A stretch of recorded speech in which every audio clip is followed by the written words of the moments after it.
Basically the same reaction Tina has to it earlier in the movie.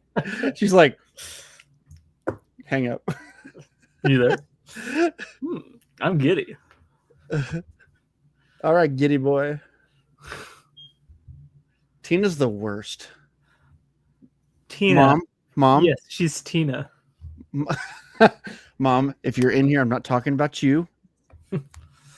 Talking about Tina from the movie. We are live. I don't expect this one to get a lot of participation. It's mainly because the masses are a bunch of unwashed Philistines. So yeah, that's right. So I say, let's just quote the whole movie from beginning to end for 2 hours. Let's just go. Why not? I think that's a pretty good idea, actually. Honestly, I think we could do it pretty good. We'll start with the song, obviously. You are the winter, fall, and spring. No, not that one. Yeah. Loving you lots and lots. What a vibe opening. You know, it's so good. We gotta wait. We gotta wait to talk. We gotta wait. Oh. Yeah, so I have sent this to our groups, and I said, well, I need to say something about it in the actual Facebook group real quick. You are the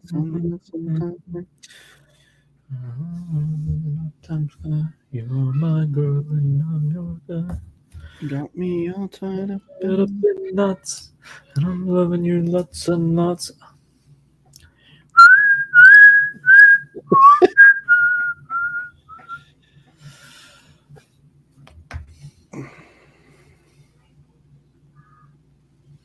All right. We haven't even talked about this. Who should lead this conversation? I'm not used to having to have this discussion because Drew's the host. I had made maybe it's just because I never go into these assuming I'm going to host. I had assumed you would. Okay, that's fine. I didn't assume it because I literally didn't think about it till just now. So this will be fun. I'm rusty at hosting. We got this though. We're talking about freaking that thing you do. How hard could it be? Right, guys? It may actually be hard to talk about because it's literally just, I really like this part. I really like that part. Or just like our Dumb and Dumber episode and just a series of quotes. Yeah, it's going to be like that. At some point. Oh, Brian Falco. What's up, dude? He said, imagine if you guys just nonstop trash this movie. I can imagine that and then immediately vomit because that sounds awful. Why would I ever do such a thing?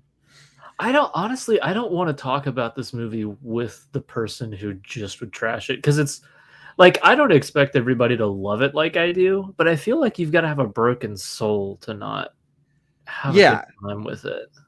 Like, I think the worst thing I've seen about it from like Letterboxd reviews from my friends, and it did hurt a little bit, but it's not bad, is Curry gave it 3.5 stars. Okay, super solid. And he just said the movie, he can't figure out what the movie is trying to say. I'll be just ride with it. I have thoughts on that, and I'm gonna talk directly to him. So Curry, I do hope you're watching, but I do have thoughts on that, and I also don't think every movie has to say something. Not everyone. It's just charting the one hit with them. That's right, dude. It's a one hit number. One hit number? What's that? One hit wonder. That's very common. Michael Hoover, hit. The Wonders. ONE? Yeah, that says Oneaters. Got it. Looks like the Oneaters. Hey, that's the Onetters. This is what is going to be in it. This is it. Okay, let's start. Let's do the intro and let's do what we've been watching, and then we'll get to it because we just need to talk about this movie. Welcome to Banter Fodder Podcast. Let me do that again. Welcome to the Banter Fodder Podcast. This is not Drew. It's a little weird, but it is instead Michael Hoover Dam. And I am joined by Jimmy Jam Walker, Texas Ranger Man. And I finally got it right this time. And we are going to talk about a fun movie tonight. I cannot freaking wait. I have been waiting for the entire time we've been doing this podcast. I've been waiting to talk about this movie because I just assumed it would happen at some point. And we were going to do it at one point, and we pushed it back. So tonight we'll get to it eventually, but we're talking about That Thing You Do. James, how do you feel about that? I didn't think it would happen. This is not a movie that most people know or have seen. This is not going to be our most listened to episode. No, but that's okay. But the people that listen to it, you're our people. Yeah, because what's funny is like usually the people that I know who have seen it, and this isn't counting like all the people I know who like I then showed it to and maybe they didn't like it as much, whatever. But whenever you just are out in the wild and you meet somebody who has seen it, most of the time it's like they love it like I do. And what's really, really funny is, and I don't know why it's these two movies paired, but so this was, you and I were already in a chat together. Was it the Star Wars chat that this discovery was made? Potentially. I think it was. Yeah. I think it was a Star Wars chat because that was where our initial connection was anyway. Yeah. So we were both in the same Star Wars chat. And one of the two of us, I don't remember who, but one of the two of us had quoted it, and the other like finished the quote. And it was that moment. And then I'm pretty sure we like just went like 2 hours just like voice memos. It wasn't even a conversation anymore. It was just voice messages of like, quotes back and forth and back and forth. And I think we had to do that to like make sure that the other person was legit about it. But yeah, I was like, I quickly discovered that you were also like a super fan of this because this was a family favorite, watched it all the time growing up, loved it. And what's really funny is the other movie that was kind of like that for us is Dumb and Dumber. Mm-hmm. Yep. Of like, oh my gosh, this movie is like, this just hits all of your comedic buttons right too. And what makes it so funny too, though, is so when I moved to Commerce, which is where I went to college, there's a friend group I had at the church here, and we were going on like a late night walk, and I had already discovered that there are these sisters, and Dumb and Dumber was one of their favorite comedies ever. Like they quoted it all the time, and like the deep cut quotes, not just like our pets' heads are falling up. But I was like, okay, so y'all like Dumb and Dumber is a thing that we all love and know by heart, right? So, anyways, I've discovered that, and then we're going on a walk at night. There's like a group of 8 of us, and one of them said, "Oh frick, I think I left like the light on," and the other went, let it burn all night." And I was like, were you quoting That Thing You Do? She's like, yeah. Did you know that? And I was like, oh my gosh. So for like, I have 3 sets of people in my life, and the 2 movies that are like the weirdly like the same level of weird obsession that I have is all the same. It's Dumb and Dumber and That Thing You Do. So to me, the fact that like those sets of movies have attached themselves to like 3 people that I know is just it. I love it. I love it so much, dude. And honestly, like I don't remember. I might be getting this slightly wrong timeline wise, but if I remember correctly, when that happened in our chat, I feel like that was before. I feel like so that was obviously before our podcast started. It was well before that. And I want to say we were in the same Star Wars podcast, but I don't feel like you and I like we didn't really talk all that much before that. It was just we talked as the group conversation happened. Right, but you and I were not like, I wouldn't have called you one of my good friends at that point. And so I feel like that point was kind of a turning point in our relationship, because I remember when Drew and I were talking about doing this podcast, and then he told me that there was potential that you were going to possibly be joining us too. And I was like, okay, honestly, I mean, all of the conversation, we've had a lot of conversations about movies in the past, so I knew it would be awesome. But I also thought, he loves that thing you do. We're good. Like, this is going to be that episode. This is going to be great. And so I always, that always makes me so happy when I've had times like that happen in my life where literally it's either a movie or a song. Someone just quotes or sings a lyric or a line from a movie. And then from that, it births a friendship, or it births like a deeper friendship. Like there was one time I sang a line from a song. I don't even know if you would know, but it's Further Seems Forever. It's like a mid 2000s emo band. And I sang a line from that song. And then one of the guys who would become one of my best friends for the next like 10 years turns around and is like, you like Further Seems Forever? And then we instantly were friends, like right then. And it's just funny how that kind of thing happens. You just find your people through a single line. And it's like, It's great. And that's something that we've talked about. I think you said it. It's like when you find someone who can quote that thing you do, it's like you found one of your people. It's not just like oh, they quoted another movie. Like we could all quote many movies that we like. There's something about the people who quote that thing you do. They're like, you're one of my people. Like there's just something that you and I get that 98% of the world doesn't get. Yeah. I want to take this opportunity. Actually, first, Mitch is asking what emo band. It was, if I remember correctly, the band was Further Seems Forever. Let me see. I remember what album it would have been from. That's how close I remember it. It would have been. It's not a well-known band. I mean, they're kind of well-known. They were back then, but it was The Sound by Further Seems Forever. Great song, great band.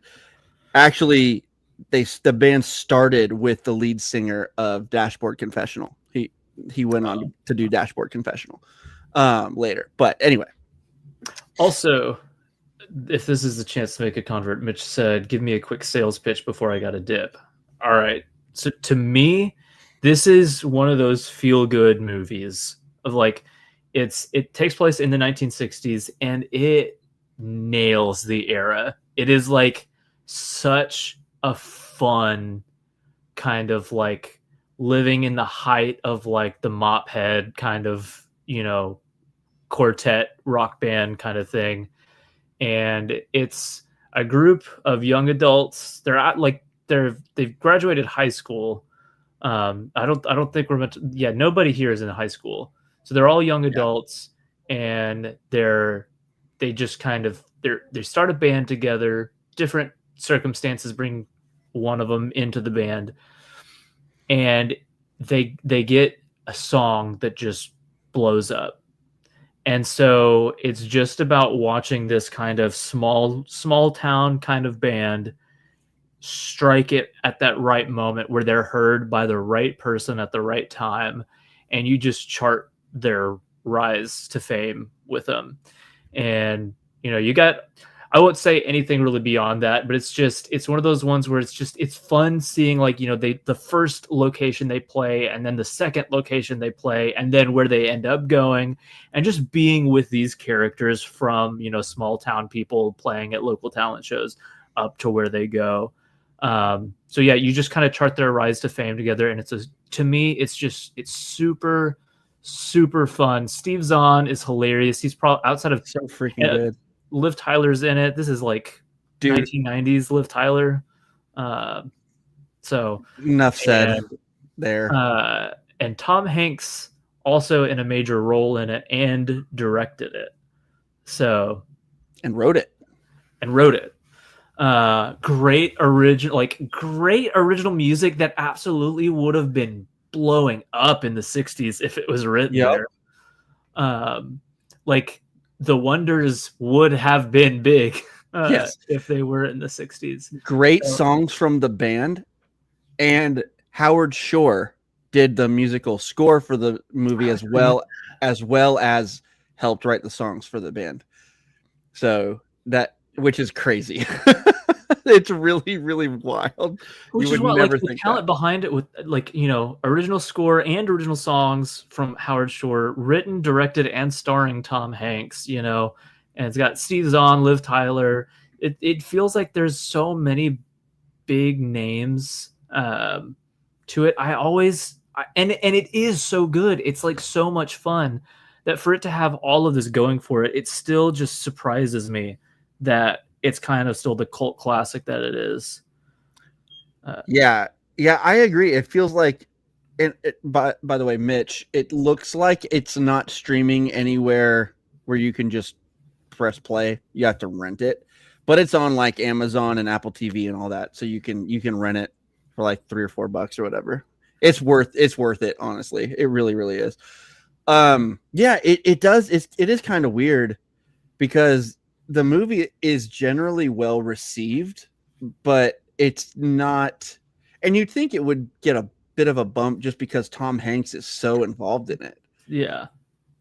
But it does feel like this little gem that maybe people have heard about, but not a ton of people have seen, you know? But, oh, Curry's here. Yes. Okay, cool. Let's see. Curry said, I liked this movie when I saw it a couple years ago. Solid 3.5 stars for me, but I could see it growing on me on rewatches. Apparently there's an extended cut with 37 minutes added. And Curry, I have thoughts on your Letterboxd review. I'm going to bring it up later in the show. Just the main point you make about it. It's not bad, but I do have thoughts on it because I read it today. But I will say, do not watch the extended cut. This is one of those movies that it's the theatrical cut is the cut for a reason, because I have watched the extended cut. It was cut for a reason. So weirdly enough, another connection this has to Dumb and Dumber, because that's another extended cut that is decidedly a step down. You're right. They're jokes in that, and I'm like, oh. You know, the constant thing in the movie is I want it snappy. I want it quick. The movie feels snappy, but the extended cut does not. The pacing is bad with it. The scenes that were taken out of it, it was good that they were taken out of it because they don't feel like they belong in the movie. So as an editor, I know you got your editor brain, Curry. This is one of those you don't want to watch that. I'm just telling you, it's not very good. Because we're on the same page on that as well. Yeah, absolutely. I have always said that too, because it's on the DVD. You can watch the bonus, or you can watch the theatrical or the extended. And I never watched the extended. I did once, and I regretted it almost. I would be interested in seeing a black and white version. Weirdly, I think that'd be fun. But this movie's so colorful. Never mind. Yeah, never mind. I love the colors. I mean, have I ever told you look good in red? Oh man, I honestly, you can tell me what you think, James. I don't feel like, should we go back out and do like what we've been watching? I feel like we're talking about the movie already. I was just gonna mention, I mean, I don't have very much. I could just say real quick. Okay. I watched the 1974 Great Gatsby, which was good. Not as good as I'd hoped, because it should be a shoe-in for a great film. Because Robert Redford should be perfect as Gatsby, and Jack Clayton is a great director, but it's pretty good. I watched Dumb and Dumber again for a friend's birthday, and kind of it was the same friends, and so kind of amazed at just the exaggerated level that we know that script is. I mean, not even the funny lines. We're just quoting with the most just the whatever lines because I know that this is when that's said. And then I rewatched Man of Steel. And Nice. Gosh, that movie is just made for me. That's great, dude. That's so good.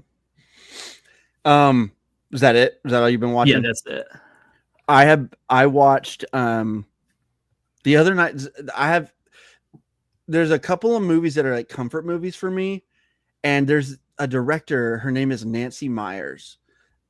She has directed like The Holiday and like the Lindsay Lohan Parent Trap and like just a few like really nice feel good movies like that.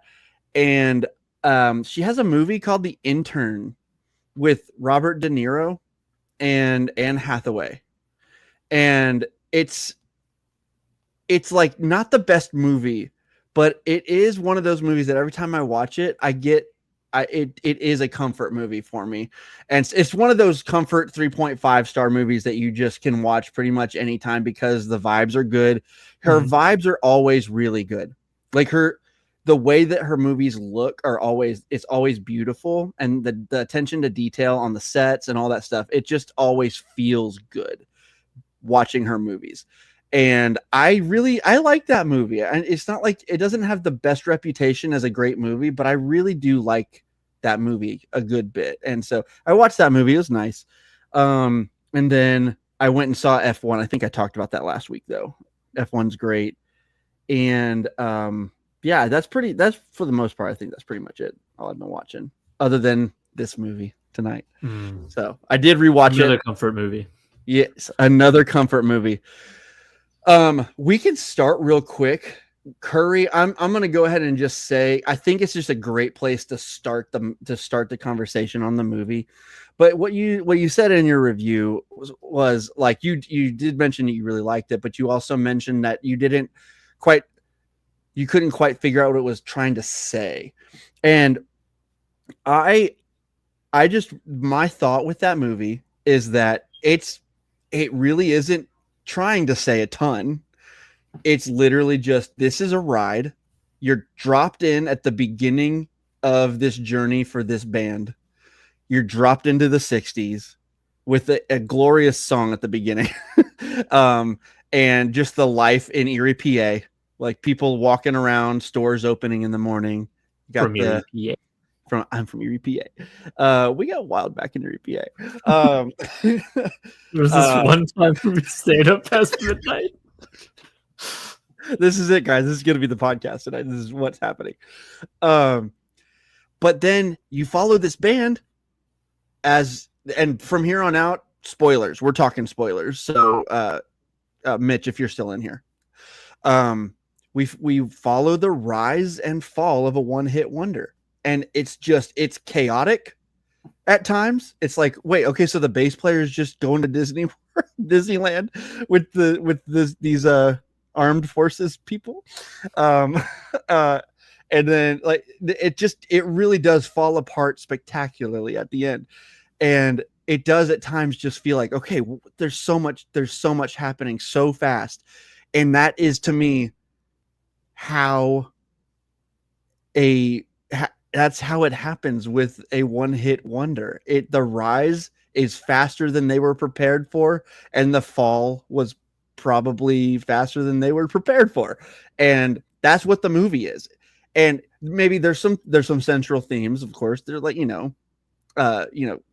following your dreams and chasing, love and all that stuff. Like there's basic fundamental themes, but this movie isn't like, to me, like if we've kind of done this before in one of our chats, James, we talked about this versus Sing Street. I think Sing Street has a lot more depth to it. There's a lot to pull out of that. Like we had a podcast episode on it and we were just like, I was almost in tears talking about that movie. There's a lot to go off of there. And this movie it's not that, and I don't say this in a bad way. It's not deep. This movie is not all that deep to me. I enjoy the ride so much, and the humor is just so perfect, pitch perfect, made for me. That like I care about these characters. I love these characters so much, and that is what we're supposed to care about. And to me, that would be what I would say about it overall. Yeah. Do you agree? Yeah, I think it's a pretty breezy observation of a phenomena that we see a lot, you know? Yeah. Like the one hit wonder, the band, like you said, the band that just takes off because that one song got super famous. And bands are precarious things, you know? Yeah. They especially if it's not made up of people who are really on the same page about everything, you know? And this started out as, I don't know that any of those guys had real true pretensions of ever striking it huge.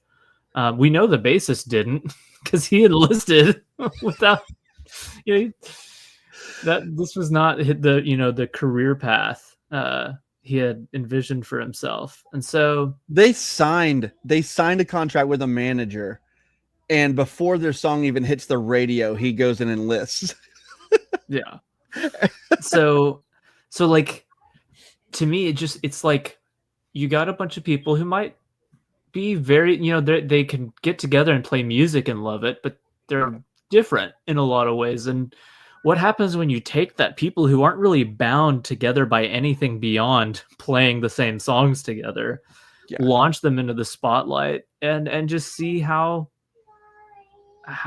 you know, egos and you know, just different choices and personalities just kind of drops everything together. So I really do think it's not, you know, it's not super dramatic and intense or anything like this, you know, examination of the, you know, the artsy whatever, like, but it is just like, it's like, here's a ride, here's the thing that we just know from history happens a lot, we're gonna have fun with it in the rise, and then we're gonna get sad that it falls apart, but then we're gonna say, like, I mean, Tom Hanks himself just kind of just says it in the movies, like, you know, tale as old as time. You know, I've seen it before. The one hit wonder. Yeah, one hit wonder, very common tale.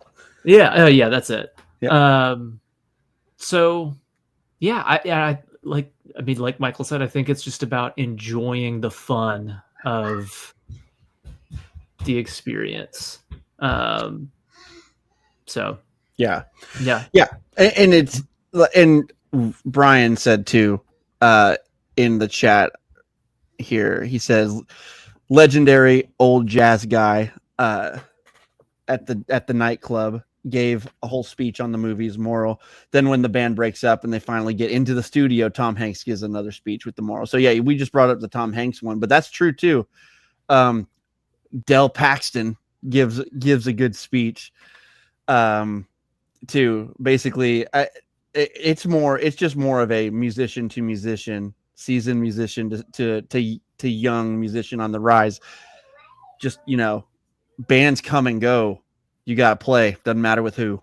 And, you know, that was a really good, important moment for Guy's character specifically.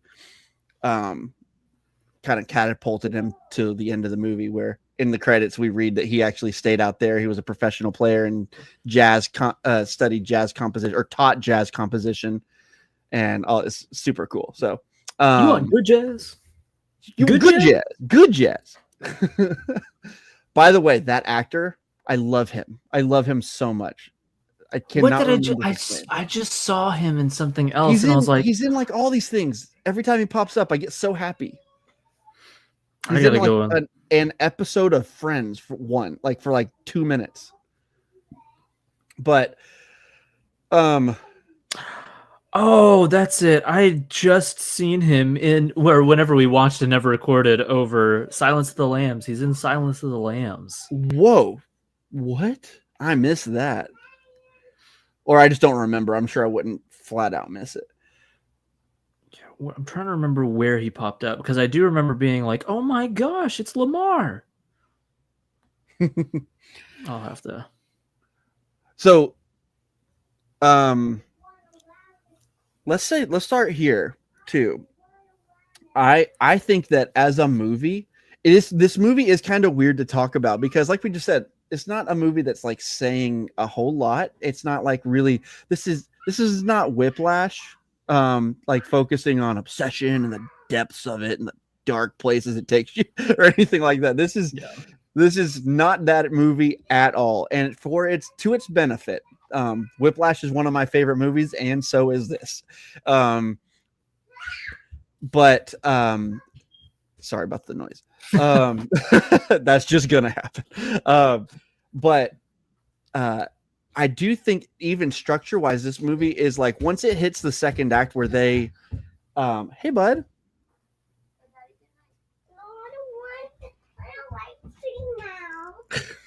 Sorry, y'all.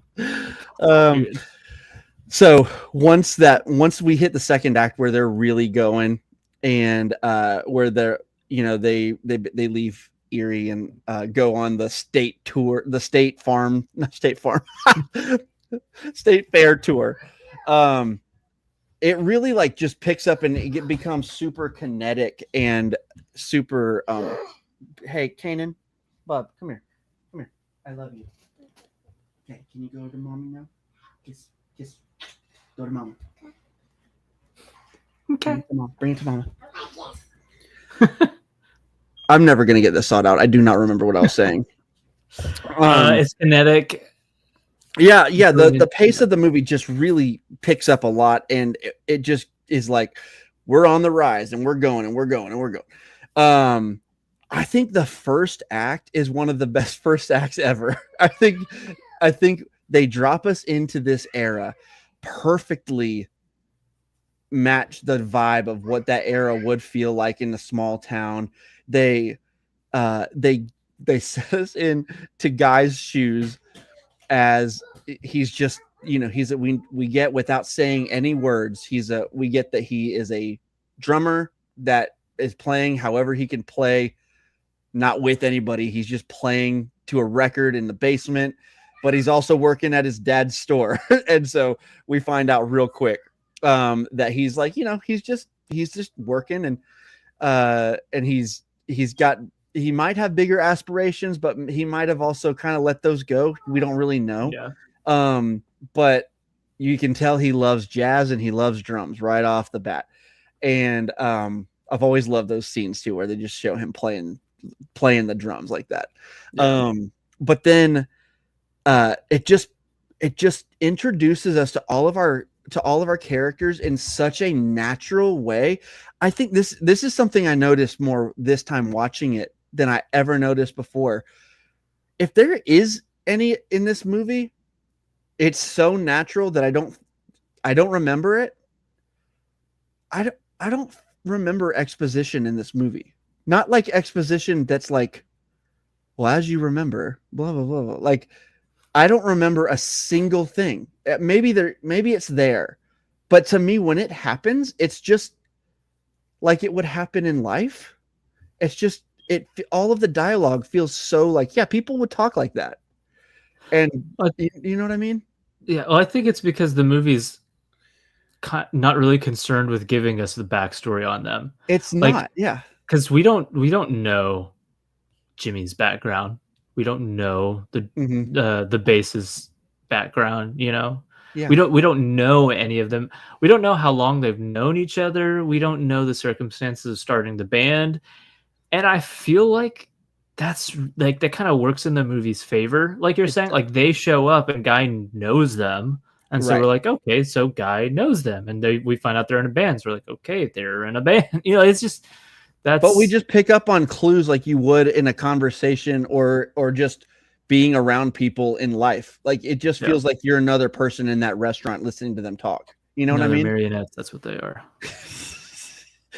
The strings. They're puppets. Stuff like little bits like that for some reason they just stand out. I know, dude. But that was the thing that stood out to me so much was that I think Tom Hanks for a first movie of his, I think this is his debut. Shockingly little of that, like you see so much in movies today. as you know, we're in a band called the Wonders, or you know, it just feels like we How would about get. the Big Tippers? I like it. Um, it just feels like it's so natural, and they drop you right into the world, and you're just there with them, and Yeah. that's one of the reasons why. That's one of the reasons why I love the movie so much, is because it doesn't feel like it's trying to be something crazy. It just feels like it's well written in a really natural way, and in a way where you can just dive right in without having to know backstory, and just follow along and just go and pick up on context. They do really respect the people who are trying to follow along. You know, they respect the audience in that way. And I think the first act, the point, and I'm thinking there is one scene in particular. I think it's like the most fun scene I know ever. exactly what you're talking about. I don't know if there's any scene that makes me as happy as the band hearing their music on the radio for the first time. I'm getting chills just thinking about it. Like, it's nothing spectacular, but it's like, yes, it is. It is spectacular. You're right. It is. It's literally just, they handle it perfectly, starting with Faye listening in her ears, in her earbuds or whatever, and running down the street, and then cutting to like Jimmy and Lenny parking their car in the middle of the road and running into the store. They're like yelling. The mom's like, "I know, it's on the radio." Like, I can hear it too. I just to Steve Zahn dancing with that cardboard cutout and like kissing it and like high-fiving it. And the dad the whole time never breaks. He's just like, "That's a very expensive floor display." Like, I just, all of that entire scene, is perfectly executed. It's literally the most fun scene that I can ever remember. Yep. And they didn't give us any backstory on these people. They didn't give us anything. We just know what we know. And I think there's something really special about that and different. Yeah. And I think there is a certain magic in that scene, because when you said, and there is a scene, I immediately knew what you're about to talk about. Yeah, you did. Like, my sister and I actually talked about this not that long ago. We were talking about like, because we were talking about how like so many scenes that we think are just great are great. Like, they're really heavy scenes with really intense, heavy scenes that you remember. We're like, what's a movie that just has a scene that just has you like as happy as you could possibly be? And the two scenes that came up was this scene and Ebenezer singing in the streets at the end of A Muppet Christmas Carol. Oh, great choice. Yeah. Where we're like, we just feel like the world lights up, and you're like, this is, I think that scene is genuinely fantastic, because like that kind of vibe, that kind of feel, it's hard to really capture that and earn it, because I think the greatest that we can almost downplay it, because how many other movies probably wanted us to feel like that, and we never would have known that it did, because it didn't come close to doing it. Right. Like, we never would have thought like, oh, you really wanted like me to be just super happy and cheers and everything. And so when it happens here, and to such a huge effect, like I look forward to the scene on every rewatch, because it's just so much fun, and the music is so much fun. You're just like, there's no way to not be smiling during that scene. Like, you can't help but smile in that scene. And I don't know. I think it's so much. It's so good. It's so good. I think the performances are perfect. They capture, like, you really would, I just buy that this is actually a band, and like a band member's girlfriend who might as well be in the band. She's treated like she's in the band. Even more than the bass player, because they gave her a name. So I think obviously that's a huge part of it, but even like sound design is like a little thing in the, and I bet you probably noticed this too, but like the sound design of them going from her listening to it in her ear to running into the bass player on the street and him tuning his to it, just so it's a little more full, and then them running into the store, guy turning on all the store radios, and then it gets more full, and you start to hear some actual bass end, low end and stuff, and then they go around the store, and they turn on all like a bunch of different radios, and every radio they turn on, it's more and more full, and then there's this big radio that the bass player turns on, and it's like, now we're there, like, and it's just like it felt like just every time they did that, the excitement built more with it, and it was just like a weird little thing to think about, but that's a way you can kind of gauge the excitement levels, just going and going and going and going.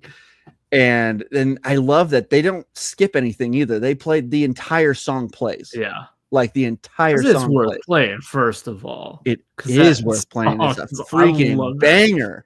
I love it so much.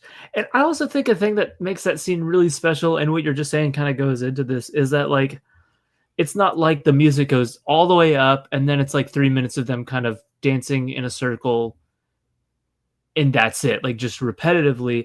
It's a scene full of moments that stick out.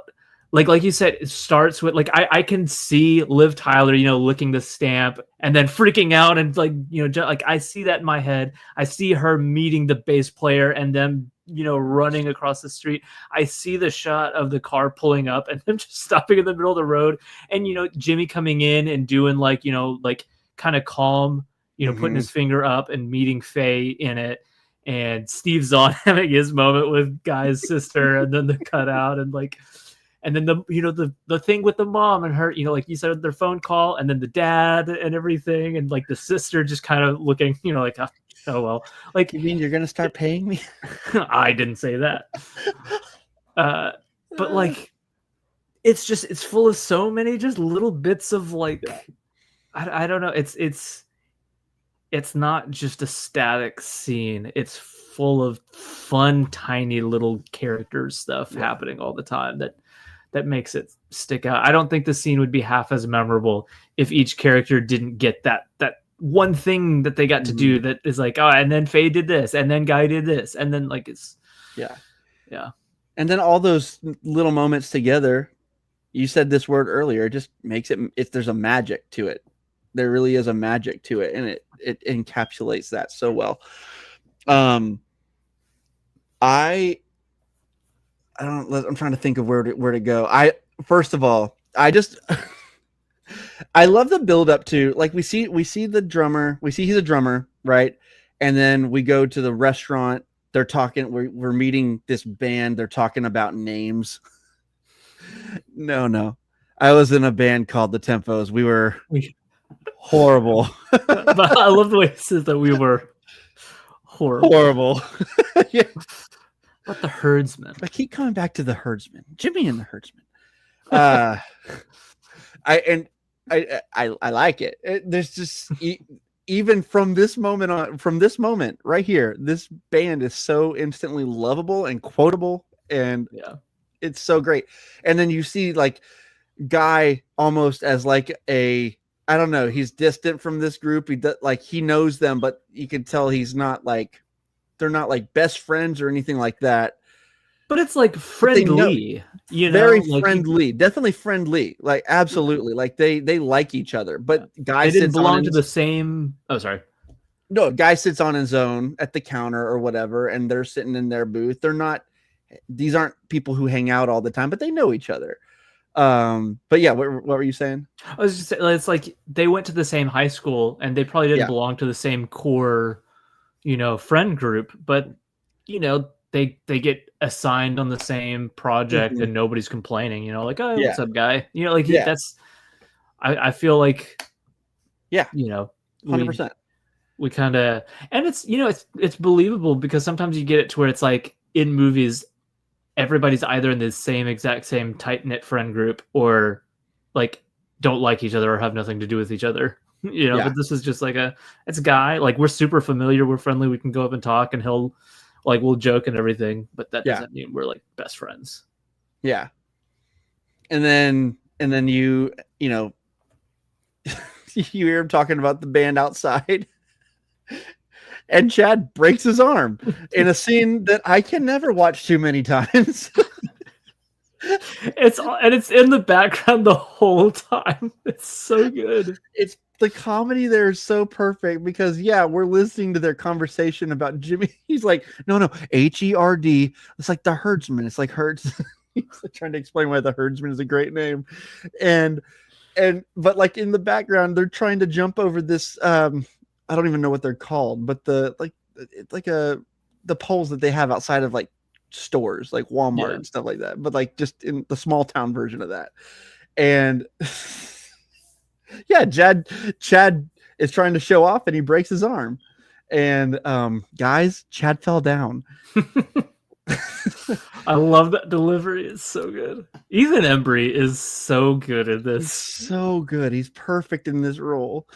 And then also Chad is Giovanni Ribisi. Yes, so, he is. That's another name that like when you see him, you're like, oh, it's that guy. It's that guy. Yeah. In fact, he's also, I'm just going to say this over and over tonight. He's also in Friends. He plays Phoebe's brother, half brother, actually.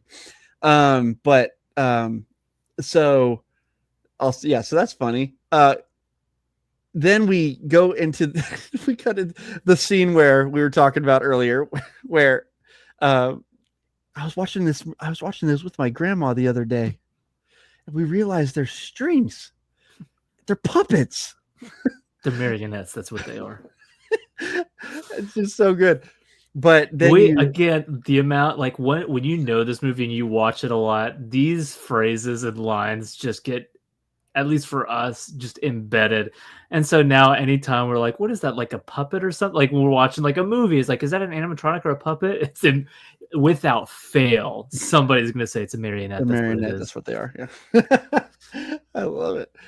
But then they turn around and they talk to Guy and tell him that Chad broke his arm and asked if he's still playing percussion. And he says, yeah, every day. So he plays every day. And he's got that twinkle in his eyes. Yeah, he's like, yeah, every day. I freaking love it, by the way. Like he's clearly passionate about it. What's up, Bubby? Pause. I want you to go a bed with us. Oh, Bub. I'll come in later, okay? Here, come around. Come around here. Come here. I love you so much. I love you so much. Night. Drew, you might have to edit a little bit.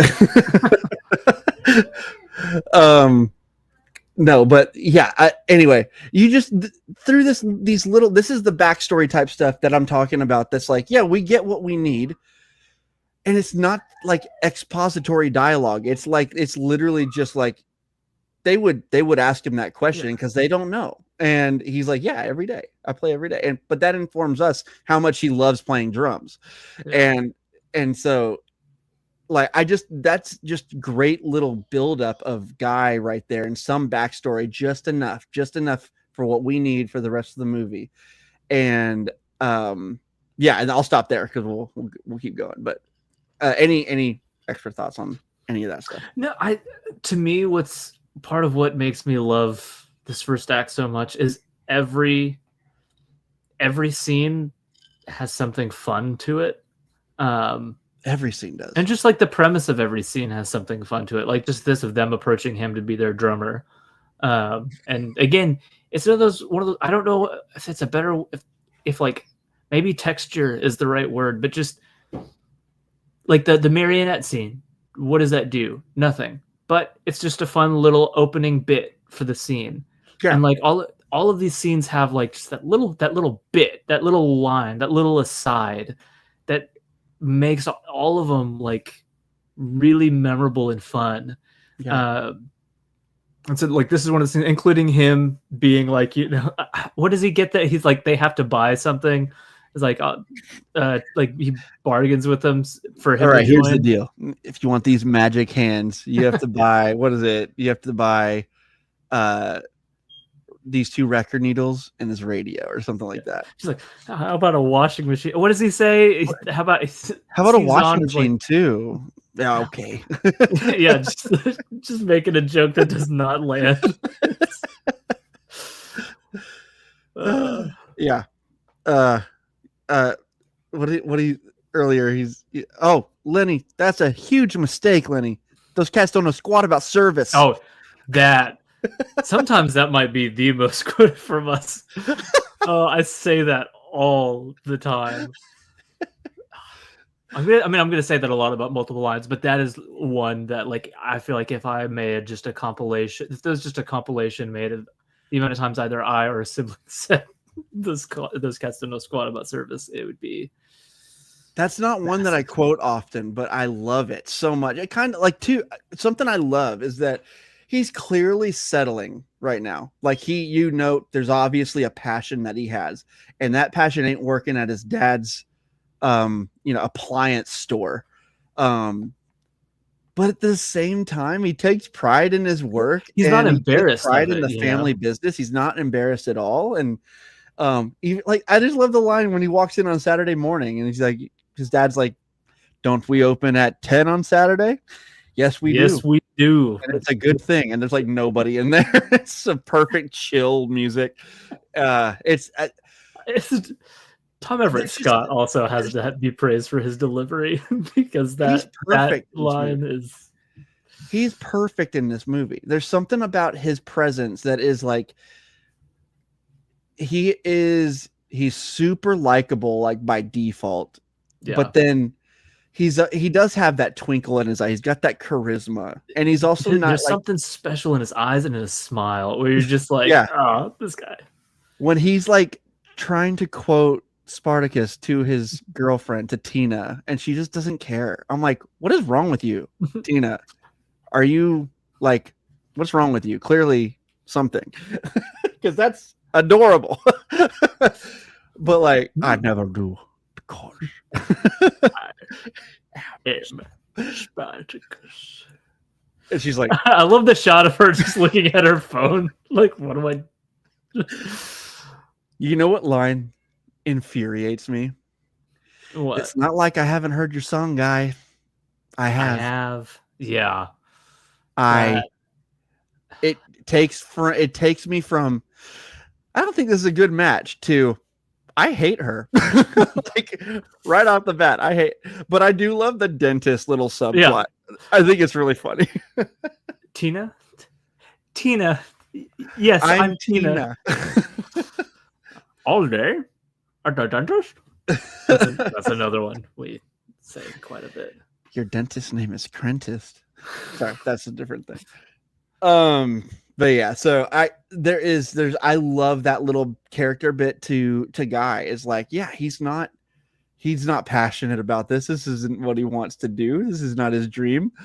But he takes pride in his work and he takes pride in his family store and he puts up with his dad, who can be a real buzzkill, but I love him so much at the same time. I was about to say, I love that he's not like, he's never an obstacle. He's a personality in the movie that's like less enthused about everything initially. Though I love it when he gets on board by the end. I'm doing that thing. Like, oh my god! I wonder how many people are watching. I wonder how many people watch the Beatles on the Ed Sullivan Show. Just like he's just fully on board now. Like, it's so, and they're like dancing around, doing that thing you do. Yeah.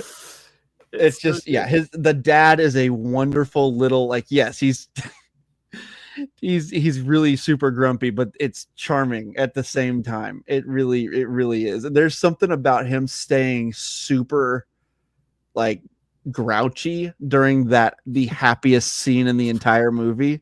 Yeah. It's just the funniest. It makes everything else even funnier and more wonderful. And kudos to that actor, because that had to have been really hard. Not just.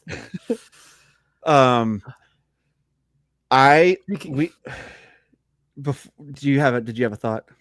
I was just gonna say, and I don't know. Maybe I need to at some point pull back on just the nonstop quotes. But it's like this movie is literally like nothing but quotes. Well, you said it. Every movie, every scene has a moment, at least. Yeah, it's just like that stands out. But I get like, we like the friend group does a lot of like, we'll go to eat at different places after church on Sundays and stuff, and there are certain businesses that aren't open, and so every time we do that, is blah blah blah open on Sunday? Somebody without fail will be like, I don't open on Sunday. I don't know if I want to live in a country where a man has to be open on Sunday to provide for his family. Do you, Mama? No. Let's put that. Let's put that away. Let's put that away. Shoe polishing kit. Now you got to get a shoe polishing kit. That is such a dad scene. And again, dude, does that scene have to be there? No. But because it is, there's something about that character that is so much more like we're so much more informed about that character, but like it's also just texture. It's just this like nice little bit that they're doing, and it does like it makes me like I don't know. I'm kind of just enchanted by all of it. This Erie, PA in this movie, it puts a spell on me, 100%. Oh like, yeah, it puts a spell on me, and the dad is a part of it somehow. Just seeing the bassist walk out of like the store with what he walks out with the army coat, and then he looks over and there's like the navy one. Was that it? Yeah. Like just and I'm like, I want to go into that army surplus store. Like I just want to shop in these streets. It just looks so pleasant. I know. But I want to go to Villa Pianos. Is that Italian place at the airport? That transition is so good. It's so good. We have to talk about first off the rehearsal scene where they're rehearsing in the garage. Yeah. Guy is so bored. Like if this was the gig, this would have been the only gig because Guy would be like, cool, see y'all later. This is not for me. But I love that we get to hear like the beginnings of what That Thing You Do was initially intended to be. It's a ballad. And even at that tempo and all that, it's still wonderful. It's a great song in general, but because we know how it goes, it feels so wrong now. But like there's like these little details in there. They're so good at throwing these little things in there. The bass player at the slow tempo is like having a hard time keeping up. There's like movement that the bass does, and he's having it's not perfect even then. And to see him, the growth of a bass player from the beginning to like when they're doing the fast version of it later, playing at state fairs, and he's like doom, doom, doom, doom, doom, doom, doom, and he's like singing harmonies. And when he catches up at the first fast playthrough, and he's like, I got like that. I love that little bit. And that's a real musician moment. Like I got it. Like I'm doing it. I'm playing the thing, and that I've been working on so hard, and that I've been working on so hard at a slower tempo, and now I'm being forced to play it fast. And you could really feel the whole band playing it, like really struggling to keep up that first time for like half the song. But yeah, when they're playing in the garage, there's those little touches in there. It's like, okay, so this band is just really, they're limited so far. But the song's good, so we'll see where that goes. But then we get obviously the Wonders. We got Faye, saying, "That's it, Guy Patterson. That's it, the Wonders." And then we get the amazing runner that goes throughout the movie about them being called the Oneaters. I don't know why, but I think it's the best thing ever. I just think it's so simple, but it's so funny. And then they twist it later, that's on Netters. I do love that line. The word is out on you, Oneaters. Yeah, that's the on Netters. But any thoughts on that that initial, that rehearsal scene in the garage there? Yeah, it's just like you said, it's another scene with just bits of memorable texture. Yep. And again, it's like maybe every movie has a little bit of this that you notice if you watch it like 500 times. It just stands out when it happens. 500. Rookie More numbers. like 600. Exactly. Man, I do wonder how many times I have watched this though, because it's been a lot. The amount of times you have to watch something to know it as well as we know it, I'm actually a little scared to find out. But like, yeah, it's another scene that just has those little things. Like, again, I'm gonna be a broken record, but like whenever I say it's rare that I ever just say wonderful. Like if I'm gonna say wonderful, I do wonderful. Yep. And like that's how that word is supposed to be pronounced for me now. 100% agree. Yep.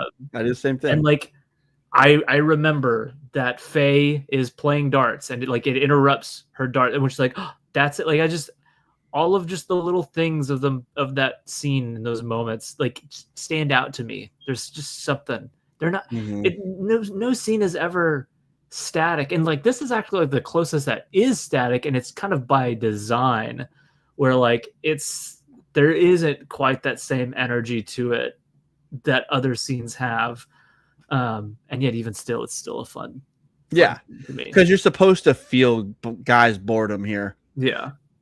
To a point. And even like Lenny, like even Jimmy looks like he's the only buddy who's like super into it because he's so into this thing. Yeah. And credit where credit's due again. I love this song. So Jimmy, good on you. Yeah, good on you. And Brian said, and by the way, Brian, I see you've said a lot of things. We'll go back and visit some of this in just a second, because I do want to keep the chat engaged. But Brian says, does it feel from the first nanosecond that Guy and Faye should be together, or does the idea of them as a couple grow on you as the movie goes along? I kind of feel like it grows on me as the movie goes along, because at first I kind of buy Faye and Jimmy. I don't know. I think at the beginning, Jimmy seems just like an artist who's really serious about his art, and that Faye loves that about him. And I can buy. He's off to write that hit song "Alone in His Principles."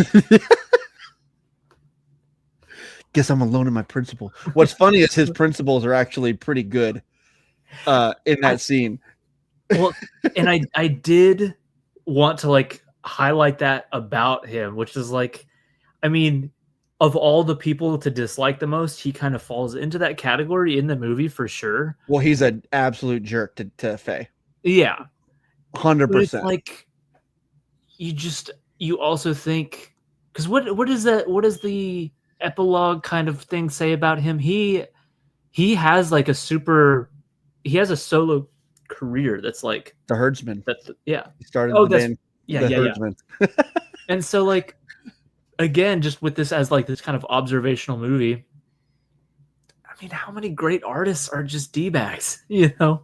Yeah. Like that's him. And in a way, those principles that he's alone with, like that's probably what made the Herdsman go on to probably be a great band. Probably.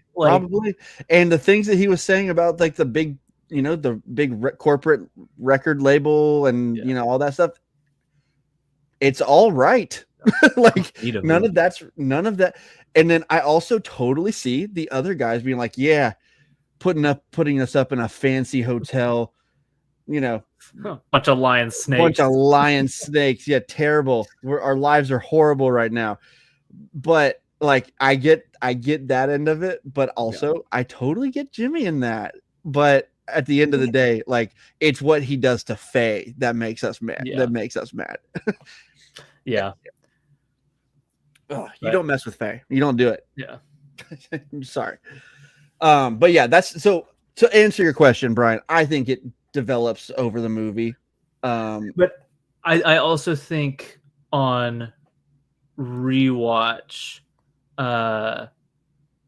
you see it, because like whenever Faye is with them, whenever they're approaching Guy, and everybody else is leaving, there is at the diner while Guy's sitting by himself, there's an especially kind of like friendly and familiar kind of bye exchange that she gives it, where it's like, I don't know, not in a kind of like super flirty way, but you can kind of say like, I mean, they already seemed like they got along, Yeah. Really funny.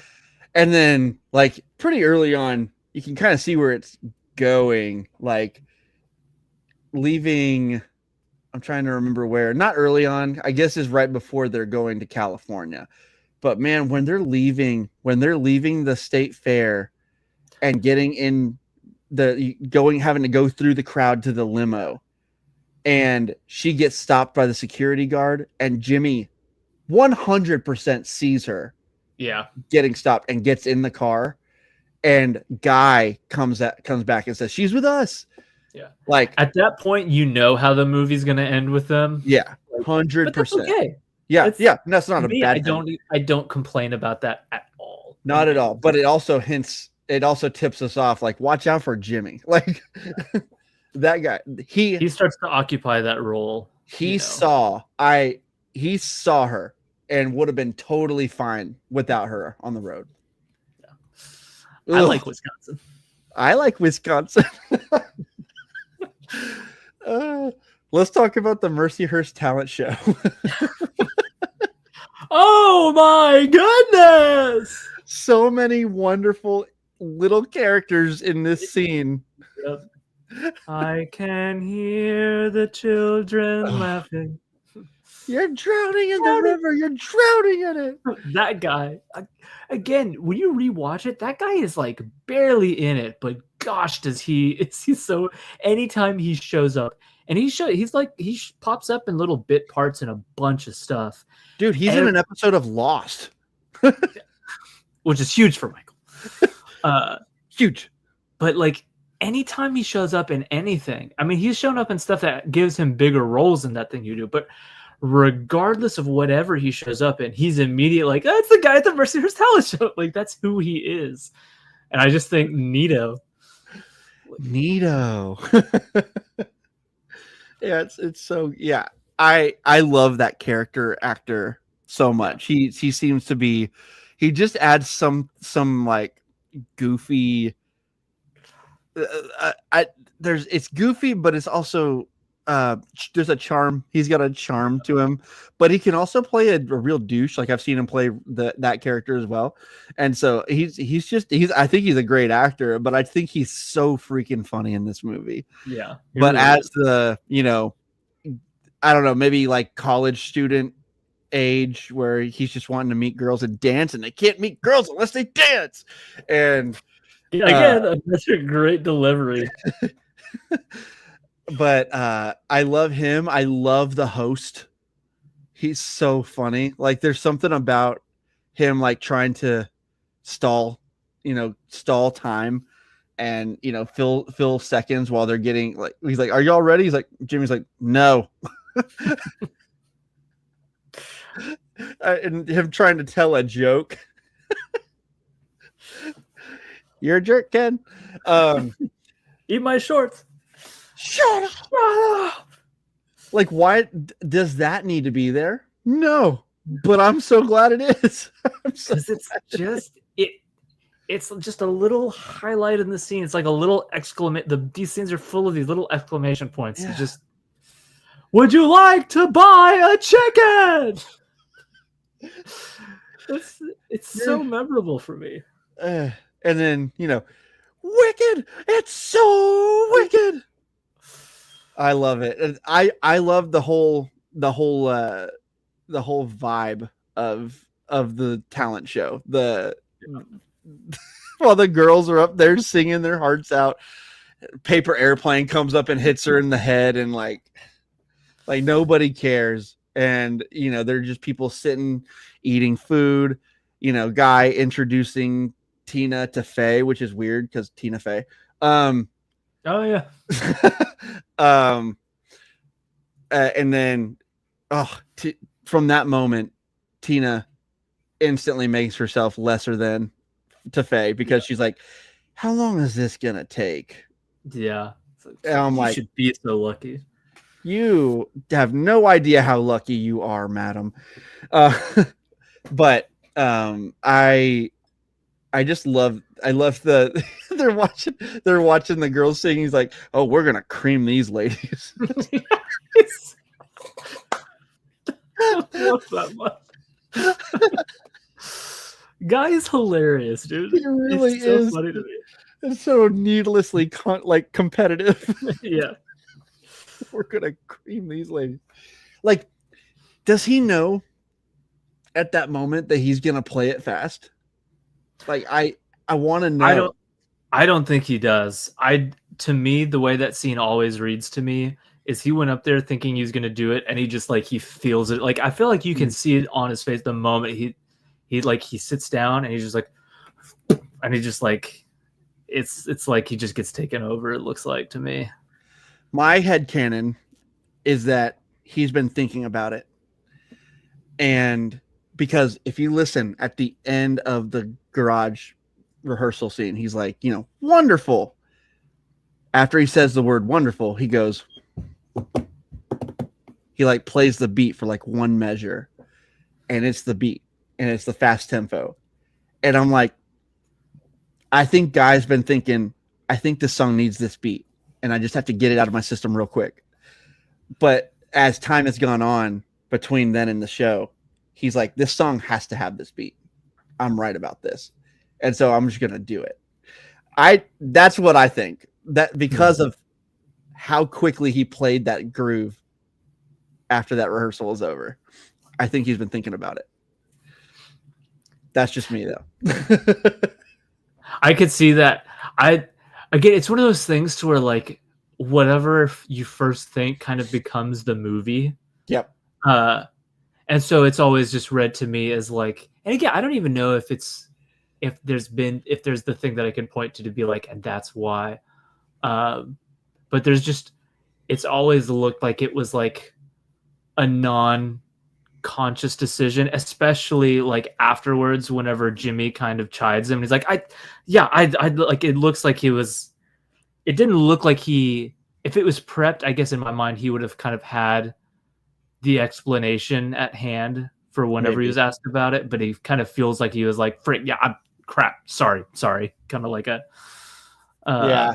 I don't know. And this is one of those things. Doesn't matter. No, but yeah, either way, I've thought about it before, and I'm like, I kind of feel like he's been thinking about this, because as a drummer, I would have, like, I could have been thinking about that. Like, that's something that you think about a part, and you're like, should I do that? I don't know. I don't know how it's gonna go. And then if you try it and it sucks, that's bad because you're stuck there. So I don't know. I can totally buy it either way. But yeah. So then they meet they get a gig at Villa Pianos. And I think it's at Villa Pianos where their eventual manager comes in and buys a record, right? Phil.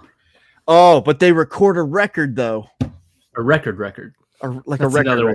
Nobody can say record without one of us being like, not one you'd play. Not one you play. A record. Selling for $1 a piece.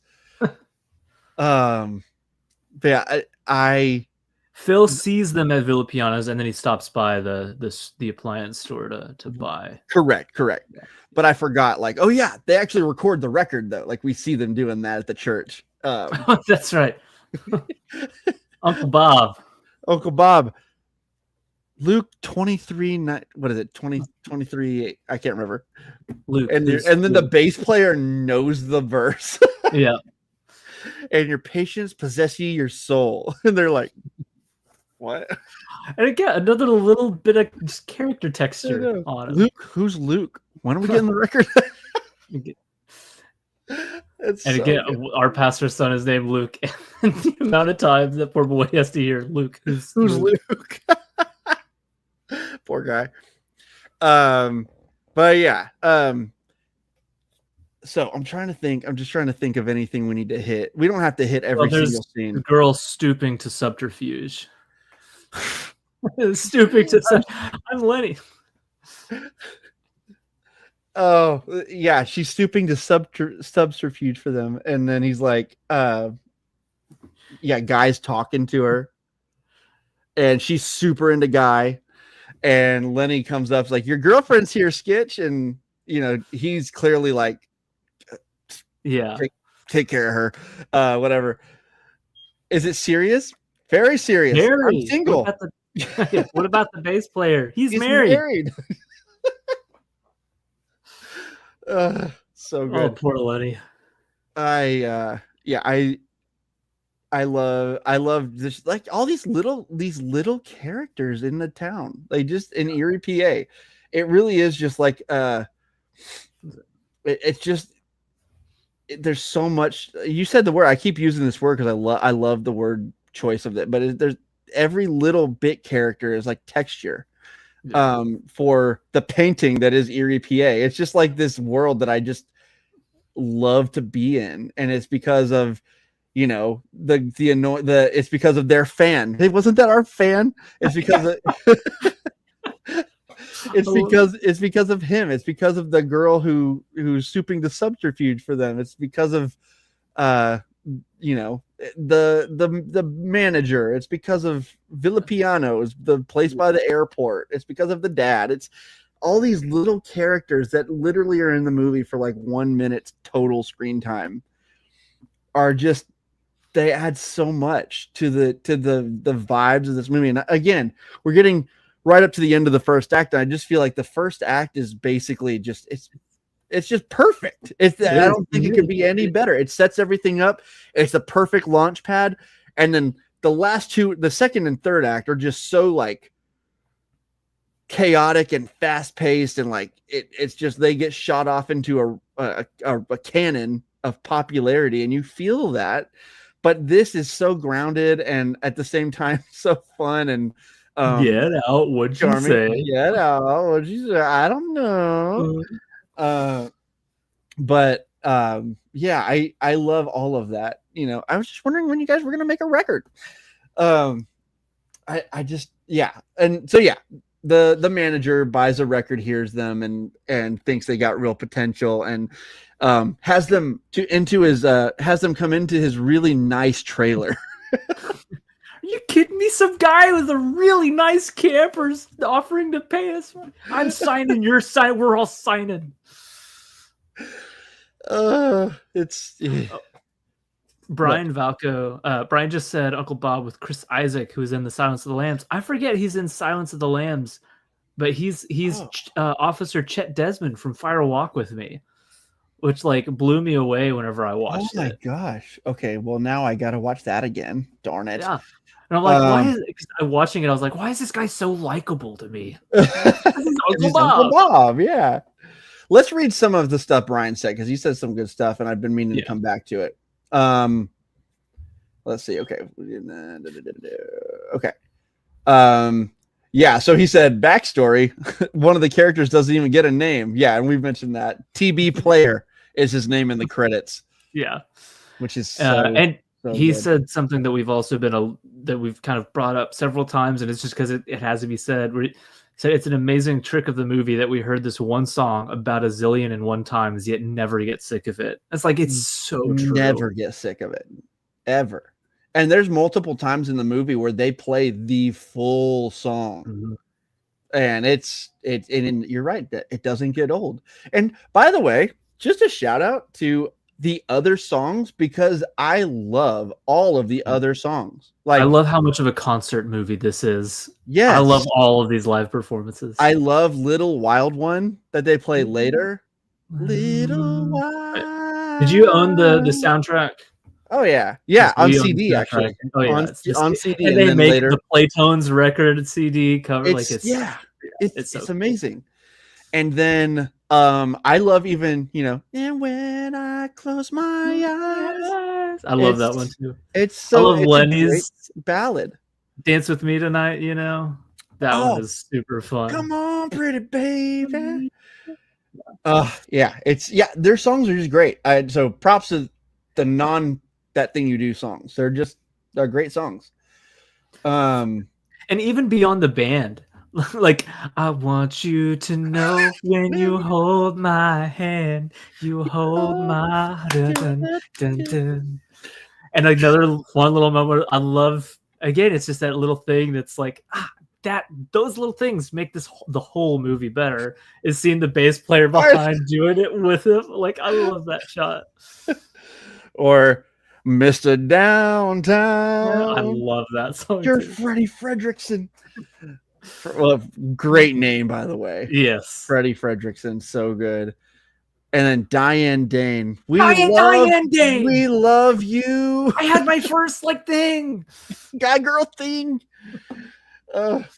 He's like, and she's bad news too. Yeah. But that's another moment where you're like, Jimmy, come on, Jimmy, you suck. But I love her song though. Oh yeah, your love goes on. Yeah, that's a good song. For me, my love is over. Yeah. So yeah, good. Yeah, it's a good song. And then she gets off the stage and she's like, "Out of my way." Yeah, and she does the whole little fingers are crossing where you're like, get out of here. Yeah, get out of here. And then Jimmy's like, excellent. Yeah, Jimmy is starting to. We're starting to lose Jimmy a little bit here. Let's see. We could just talk about so many things at this point. I wanted to talk about the first act in great detail because there's so much to talk about that's foundational and so good. And even stuff that comes into play later. The second and third act do blend together for me. Obviously, like the State Fair feels like the second act and the LA feels like the third act, but it definitely is like at that point they've just catapulted, and that whole catapulting and is all like, yeah. What's funny is always for me though, there's been Act 1 and Act 2 are joined together in ways that Act 2 and Act 3 aren't, and Act 3 and Act 2 are joined together in ways that Act 3 and Act 1 aren't. But my mind, even though you're right in terms of just pacing, 2 and 3 just kind of feed more into each other than 1. Yeah. But I always Act 1 and 2 are the ones that are more glued together for me on viewings. And it's because though, I always just start to get sad as 3 goes on. And even though you've got Jimmy, you've got the seeds of all of what's Jimmy's going to be planted in Act 2, I still think the sense of fun that is literally set from the moment of Loving You Lots and Lots, the fun tone that's established there, to me carries all the way through Act 2. Where I think this is a purely fun movie, without any kind of caveats. And Act 3 is where I'm like, oh, I every rewatch, even to my 567th time, I always go into Act 3 being like, oh, yeah, it's about to come crashing down, and so that's kind of how my mind just associates them all together. It's you got 2 acts of pure fun. And then things start getting sad. Yeah, I think that makes sense though. Why those 2 acts are glued together, and then the third act feels like its own thing. Because you're right. I get the same point too, and it almost does feel intentional to me. The third act feels the most different, and the third act is supposed to feel the most different. The first 2 acts are so fun, and we're supposed to be feeling the downfall with the band.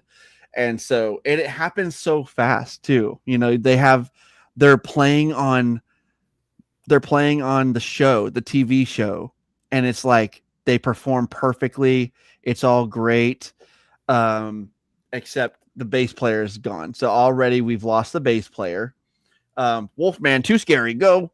I love that too.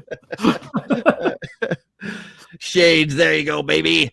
But then so you get that, and then starting from the scene where Faye and Jimmy really break up, and then I don't know, it really just goes down. What'd you say? Why didn't you dump her in Pittsburgh? Ugh. Which one of you butts said we're engaged? I love that he says butts. Which one of you butts said we're engaged? That scene also has another line that we say all the time. Just spot a couple bucks, chump change. Say that. Chump change. Gotta say it like that anytime you use that phrase. Ask Guy, he's a sucker. From that scene on, it really is it really does feel just like, okay, we're just sad. And then what I do love is that yes, that happens and it's sad. I think that the love story between Faye and Guy is like the balloon that brings the end of the movie back up. And we desperately need it because it is like, it would be, I mean, honestly, if the movie wanted to, they could have just really gone downhill and really it would have just been a sad ending. They could have done that. Rewatched it the way I do. I would have never, maybe I would have held it in high regard for different reasons, but I would not know it the way I do. And I would not love it the way I do for the same reasons. So I don't know, but I love, for that reason, I love that the Guy and Faye relationship feels so natural at the end, because it's like, yeah, of course this has been. I love the little scene where he's like taking care of her on the plane. Yeah. And yeah. And he's like, Faye's not feeling well. So when are we going into the studio to make a record? Come on, Jimmy. Go to the cockpit. Tell him it's your birthday. Let's talk about that. Tom Hanks is great in this movie. He's not asked to do a lot, well, because he's asking himself, but he's kind of he's almost a plot device. He keeps the plot moving forward in different ways. He is the deliverer of expositional dialogue in a really easy, natural way that would actually happen. You know what I mean? Like he informs the band of their album rising the charts and informs them that, that they're going to be going out to California, and informs the band that they're going to be, there's just all these little transitional things that he does that, well, yeah, that makes sense, White. That makes sense. You don't even think of it as exposition or anything like that. It's just him talking. And I think his character does that really well and really naturally. And then Tom Hanks is just so good at he has a different kind of relationship with each of them, with each of the characters. I love that he's like, and you, Semper Fi. The little stuff like that. And a little smile from him when he's I love that Tom, that he's not bitter at him over it.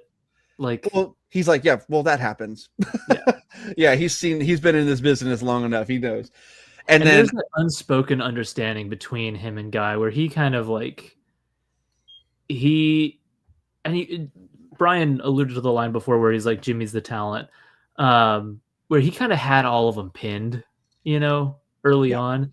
And he's always known that even though Guy's the drummer, he's not the lead vocalist. He's not the lead, it's Jimmy's band. He's always had Guy pegged as he's the guy you talk to, he's the reasonable guy that you can actually have real conversations with. See what I mean? Smart. And yeah, I totally agree. And then he's got these little character quirks things too. And I love how he gives, it's his idea for Guy to wear the sunglasses, and he always makes sure he has those. Have I told you boys you look great in the gold, or whatever, great little runner there. And then just the little stuff, if they don't go crazy today, don't worry, they will tomorrow.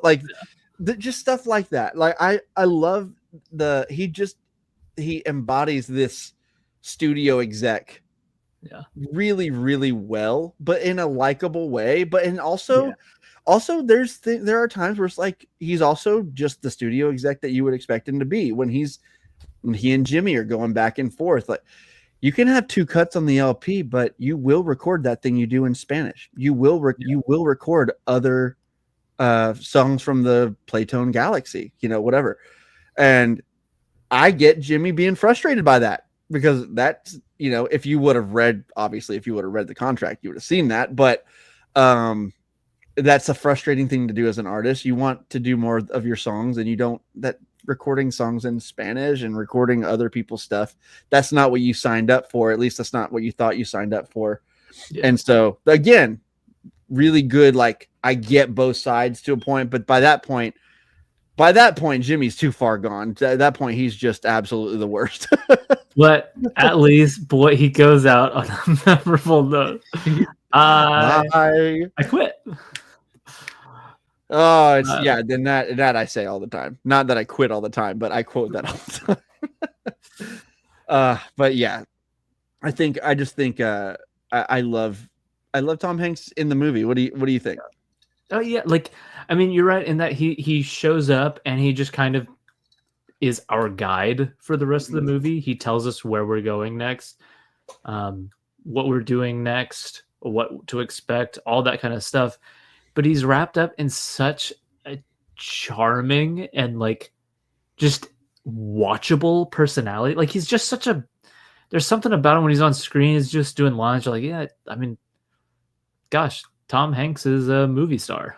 Like, there's nothing crazy about this role, which on paper, what is this character? And it's a testament to Tom Hanks. Cause it's like, gosh, what is this movie without him? I still love it, I'm sure, but like he is a super memorable part of it. And he's got so many fun line readings and he's got so much funny, just like face reactions and stuff. And it's just like, it's taking a needed kind of character and just wrapping him in the likability of Tom Hanks. And it's like, this is perfect. There's two different lines that come to mind, or two different parts that come to mind that they're little things that I just love. Number one, when they're at the radio station and they're in like like behind the glass in the other booth, and all four of them are there, and the DJ's like, hey guys, and everyone's like, hi, and then the song starts playing, but the DJ says, oh nope, not those mop heads, or whatever that joke that he says that's really lame, but Tom Hanks's character dies laughing at it and is trying so hard to not let he goes like covers his mouth to make no noise. That little moment is like, what? Why? I love that he did that so much. It just adds up such a little bit of character there. But the joke was not that funny, but he laughed so hard. As I love that little moment. I also love when they're at Weekend at Party Pier. They're playing the band in the movie. We're being invaded. And Tom Hanks goes up to the guys and says, guys, great news. You get to keep your wardrobe.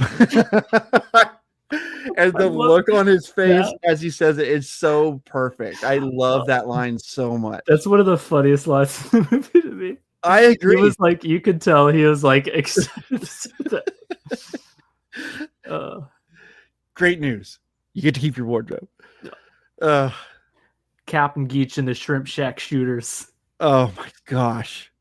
I love that he says that's one of his inspirations during the radio interview. And Tom Hanks' face after he says it. So over it. And then again, great little character moment. So they're going around, and the bass player's like Chantrelines, of course. And I love him. Deanna and the Belmonts or whatever. That's wait, right? Deanna and the Belmonts. Is that? I can't remember. Or is it Diane? It's Diane Dane. Jimmy says Diane, right?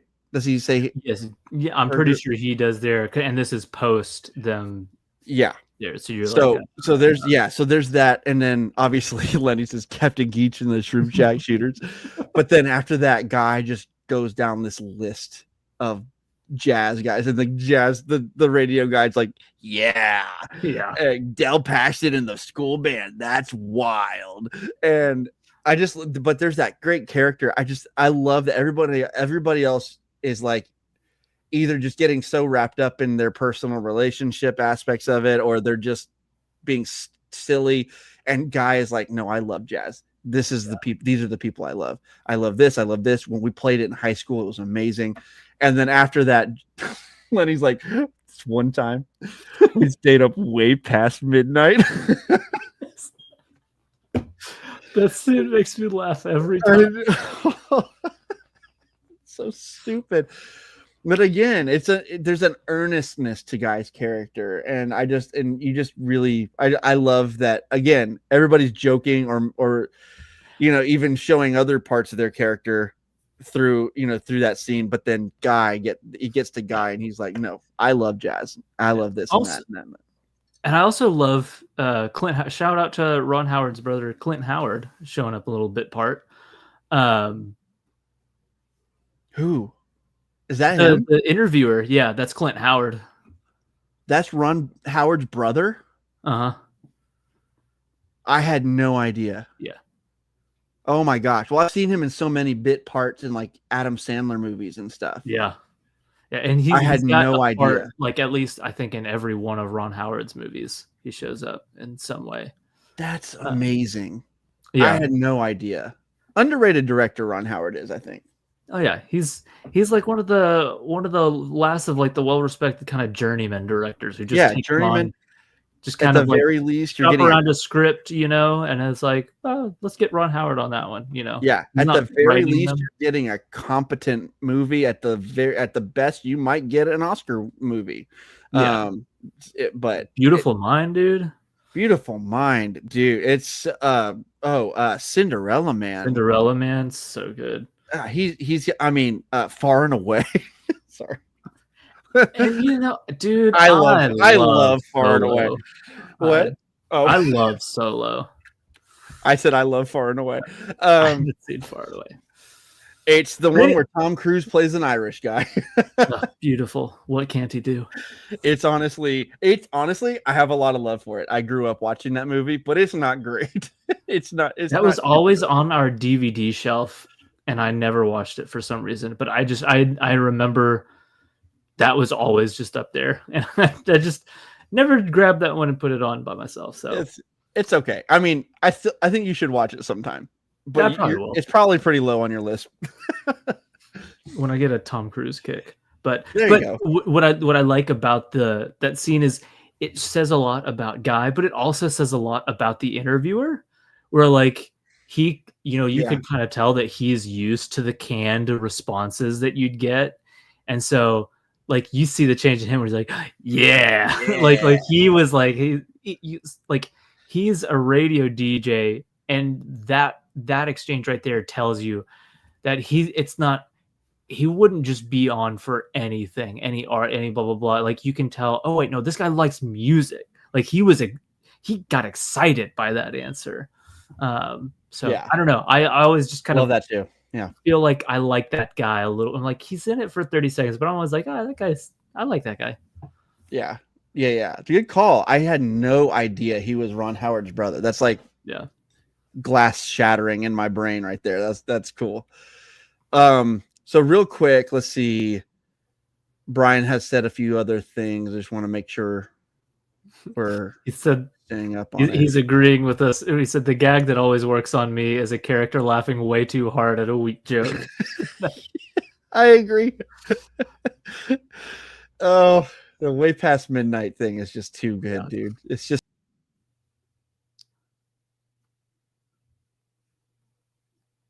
guys. I think Michael left. He kicked himself out. So you're about to hear me monologue about why this movie is amazing. So actually, let me message him. I wish I could put on some music right now, some Captain Geach and the Shrimp Shack Shooters while we wait. But Brian, you said your pick for a rewatch, Far and Away and Eyes Wide Shut. Man, at some point, just because I've got to watch all of Stanley Kubrick, it's got to happen.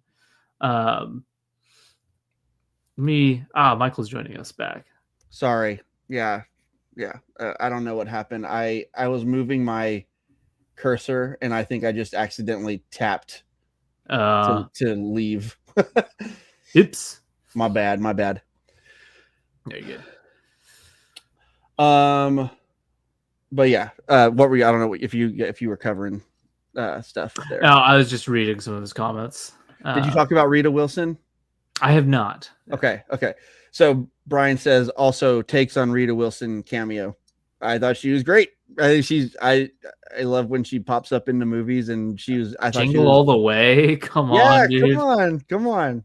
Cinema right there. Love it. I love that movie. No, I love it too. I mean, seriously, that's one of the Christmas movies that you go back and watch. It's like this movie is ridiculous, but I have so much love for it. It's so charming and fun.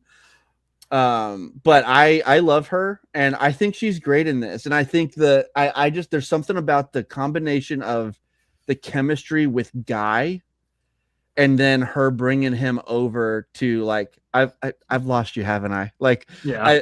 And like bringing him over to meet his like inspiration. You are my fan. Oh, and then enters another actor that I always forget. Bill Cobb. Oh, and he did pass away recently, right? Like fairly recently. Yeah. I love him. He was in Air Bud. I'm not saying this. Oscar for yeah, honestly though, like Air Bud is Air Bud, okay? But he plays like a retired basketball player that like you don't know until later in the movie, but like his presence in the movie, he elevates that movie to watchable. Like he is so good in just those little roles. But every time he's on screen, museum, and he's fun in that too. Oh yeah, that's right.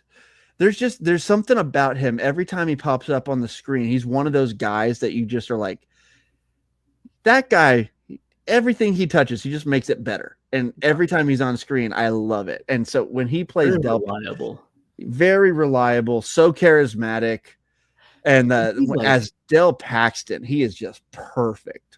He sells like the character of Del Paxton. Seasoned musician, grizzled. I have to start being like, wait, Del, he's like he was a guy, right? Like he's a real, like that's how it feels to me. Where I'm like, wait, is this guy real? yeah, like did they get like a musician to like kind of like is Del Paxton a guy I just haven't heard of, and he's just playing himself in this movie just because like it's like there's no way this guy has ever played another role. He's just Del Paxton. Yeah. So yeah, I think again such a little moment, but super memorable. Definitely functions in a particular way in the movie with just the the truth he kind of lays out for a guy. It's very much, it goes beyond just being texture and is like, okay, no, we're doing movie things. Yep. But again, it feels so natural. And like I try there was a time when I was a kid, I thought, I'm going to start saying I'm gone when I leave events just to sound cool. Cause I thought the way it would be like, I'm gone. I'm just gone. Yeah. Like, this guy's so cool. Sit down, buy me a drink. Yeah. Gosh, again, it just doesn't feel like an actor playing. It's just like, no, that's gotta be Del Paxton, right? It's like, yeah, 100%. Like if I said that, it would just sound super douchey. Yeah. Sit down, buy me a drink, please. All right, Michael. I'd have to add please to it because like, yeah, he's so good. Yeah, you're right. He literally just feels like he is channeling a musician. Like he's real. Like he's a ghost of one or something.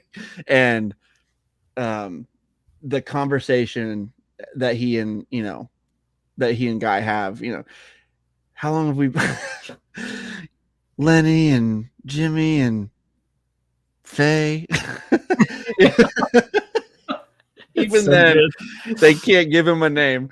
It's so funny. But what a weird joke. Like there's no reason that like there is a reason. It's because the bass player always gets forgotten. It's 100% the reason why they did that. I love it. No, that is funny. But I love the conversation that they have. We got something special, and how long we've been together for 2 months. Some bands I've been in, that's 2 months too long. Yeah. He really starts to bring you down to like reality. Yeah. And then just that, hell man, just time. The way he says the lines, it's just so good. But then he brings it to reality, and I can't remember the exact line. I know so many lines, but I'm forgetting the one I need to quote right now. But basically, you got to keep playing. Doesn't matter with who. You're a musician. Keep playing. Doesn't matter with who. Bands come and go. That kind of thing. Yeah. And I just, there's something about that whole conversation, and Guy is put on a trajectory from that point.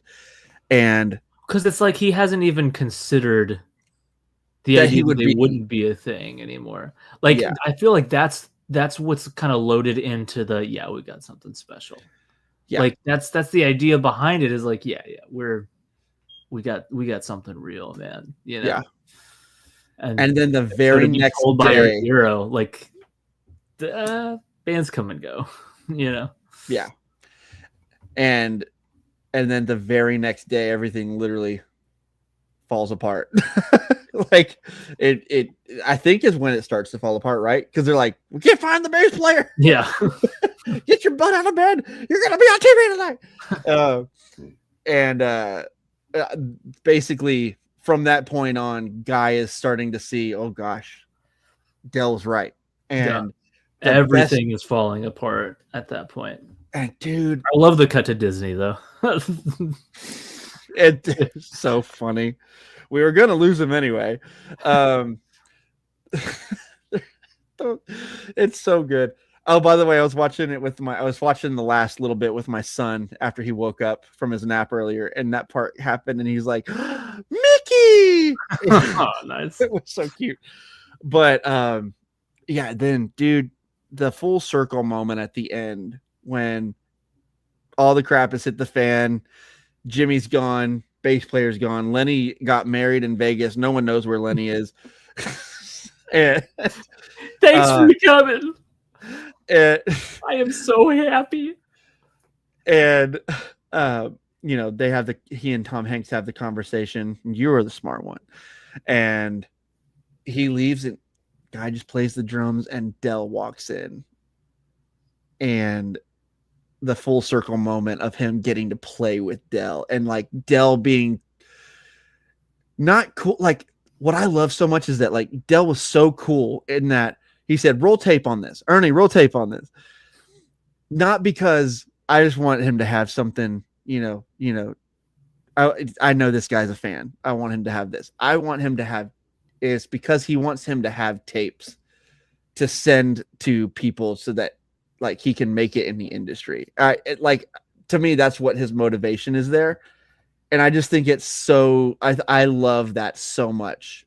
And sorry. Well, no. You go ahead.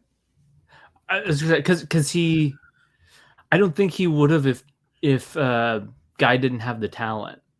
Like it feels like, he really like he sees the real stuff in Guy. Yeah. And it's like, he needs like, if he had these, he could do things with this. There's something here. I don't think he probably wouldn't have just sat down and played peer to peer with him, if this wasn't the real deal. Much less had them record it. Yeah. and then just, beyond that, just listening to them play, it's so good. I love it. Play that Spartacus again. I love that's what it's called too. Yeah, and I know the guy who is the audio engineer. I know that guy. What is he from? Maybe I just know him from That Thing You Do, and I think I know him from something else. It's the guy from That Thing You Do. But I swear, when he smiles, there's something about like it triggered something. I feel like I know him from something else, but I could not put my finger on it. But yeah, I have seen one movie from him. That Thing You Do. but yeah, man, it's just the that part full circle, Guy getting those records to be able to like send to people to show people that, you know, I can play and I'm going to try to make it out in LA. I love that bit so much. Like, and then you know, Lenny's out in Las Vegas. He got married. Everyone's going home or whatever. And Faye's getting ready to go home. And then that scene at the hotel is where he and Faye finally just get to sit down and have a conversation, you know, it's really, go ahead. Sorry, I keep interrupting you. Bro, you're good. You're good. I just like at this point in the movie, even before the breakup, like, you know, like he does the whole, you know, like the fair Faye, like he shushes everybody. Like at this point in the movie, to go back to Brian's earlier question, it is now definitely in the viewer's mind of like, there's a thing here, and it can't happen because Jimmy's the thing. And so this is like their first like post Jimmy conversation where it actually feels like they're able to talk without this thing that's there, you know? Yeah. Without those boundaries, which he was respectful of the whole time. And by the way, again, another character, this movie's just full of them, but the bellhop guy, Lamar, I just freaking love him in everything. And the way that he says, your little Fifi, she's sitting in, what did he say? He says she's sitting inside in the alone. Now where I'm from, that just ain't right. I just love him so much. And he's like, just go. You, what are you doing here? You just get out. And that ain't your job. Hey, that ain't your job. But that conversation I think is just really great. Between the two of them, just really, really, you know, honest conversation. And gosh, the music at the end too is like, it's super, like, it's kind of corny, but in the best possible way. It's just super like emotional and beautiful. I love it. It works. It really works. And I think you said it earlier, like these last moments are it's like the little balloon that kind of picks us up before we roll credits, because we need to be. So I need that scene to happen. And I'm usually not a big fan of like out of the blue fourth wall breaks, but I love the last shot with Lamar. It just feels classic. Yeah, it does. And I don't know why, like what was the choice for that? Why, other than because he's cool and it works for some reason, but I love it too. And then I love that they ended like this, because I'm also not like, you and I are similar here. I don't always need my movies to end happy. I don't need a happy ending to all of my movies. In fact, I love when movies subvert that or whatever. But this movie just does feel like a sad ending would be a little bit out of place. It's not the movie that we're watching. It feels like that choice would have been a detriment to this particular movie. Yeah. And so to have this balloon the end of it into being an uplifting ending, and in a really, really natural way, because again, they developed their relationship throughout the movie. The only problem was Jimmy was there, so they couldn't really move it along, but they moved it along in subtle ways where we see that they care for each other. And Jimmy definitely does not. And so, you know, you see him basically put up against Jimmy for the last like 2/3 of the movie, and you're like, man, guy's got to win this. And so yeah, them being together at the end, it just, and in a really sweet way, you know, when was the last time you were good and kissed? And she thinks back, she has a real answer. It's not Jimmy. It's not Jimmy. That's an important point. Yeah, because he saved it all for his songs. Yeah. But Dave Gamelgard. What a great name. And the fact that I know that is just sad, but not at all. No, it's not. Oh. And then he just says, okay. And then kisses her. And I love it. It's so great. And the music swells and it's great. It's just so good. Let me ask you this. This is kind of it's a weird question to ask you with this particular movie. Is there anything about this movie you don't like? I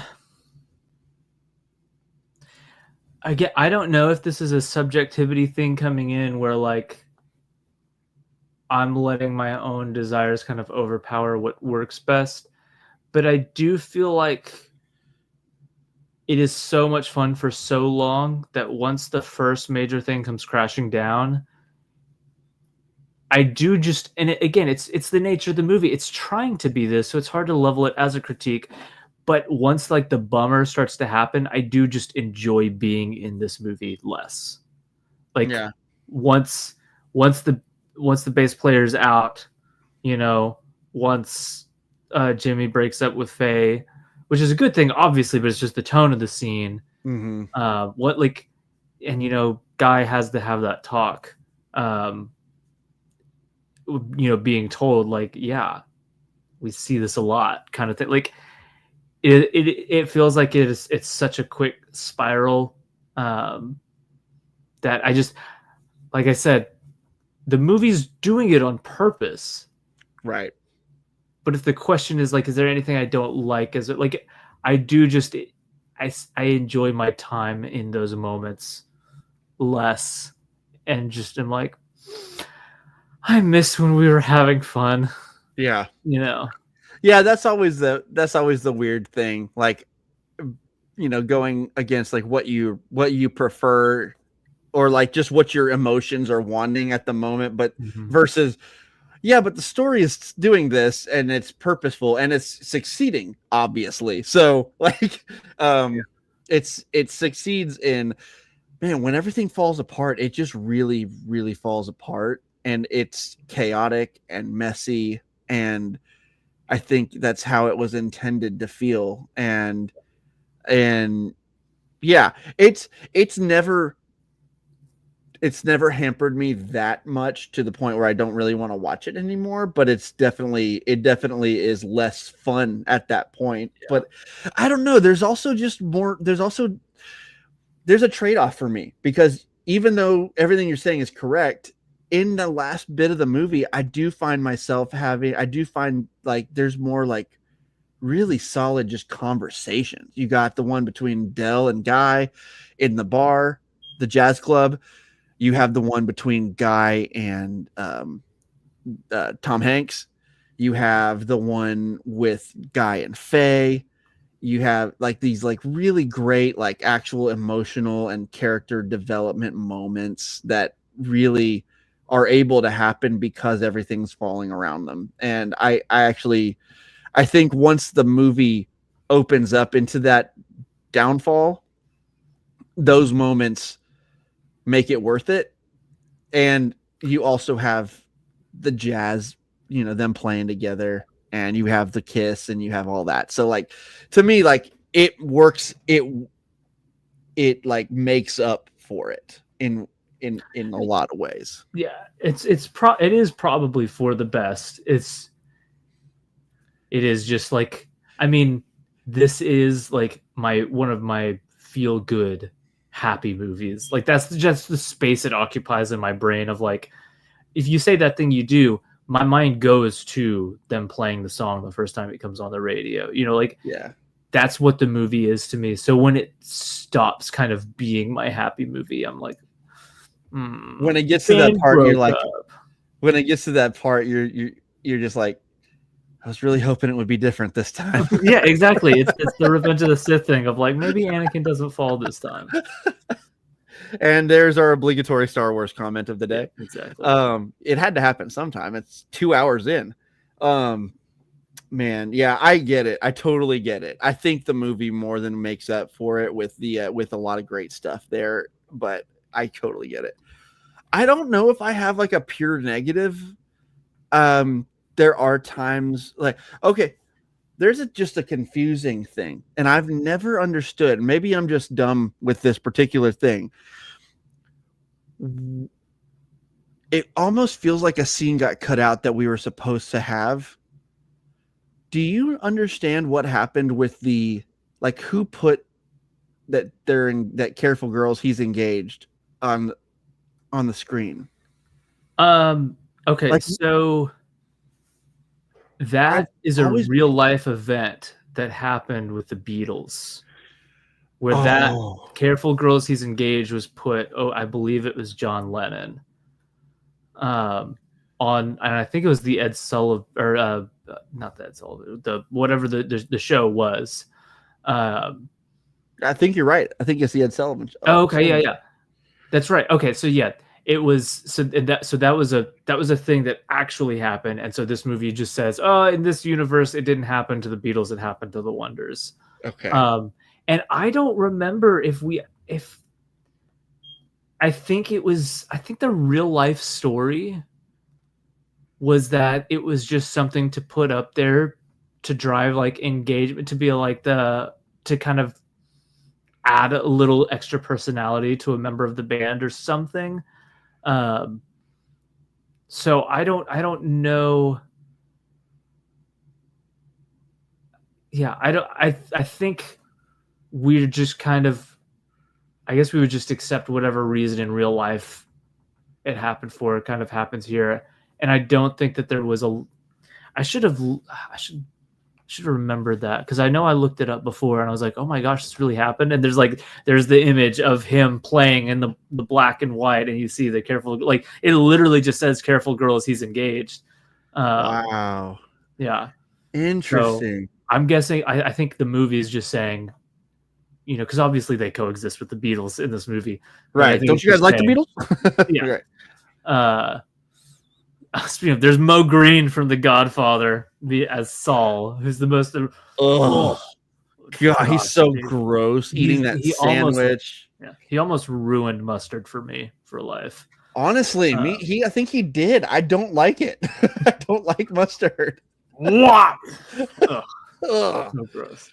But yeah, I think it's I think they said, oh, this thing that happened in real life happened over here, and however that happened. Okay, that does make sense. Then it feels like the movie is, then if that's the case, then I guess that would be a negative for me, because it feels like that's an inside joke where if you don't know that, it feels really out of left field and there's no in-movie answers for it. And so, because Faye is acting like, you're ruining this beautiful moment. Well, it's not, he didn't propose. Like, why? Like, he's being a jerk. I'm not defending Jimmy for being a jerk, but he's also like, he's got a point. Like, if he didn't propose, then people shouldn't be thinking that he's engaged. Like, I would get that. I would get being frustrated by that. And she's like, you're ruining this beautiful moment. Well, it's not beautiful. Y'all aren't engaged. So I don't know. Yeah, I didn't take the beautiful moment that she's talking about as like the moment between them. It was more of like, you're on the show, you made it. Gotcha. Okay. I see. But again, I don't know. That might not be right.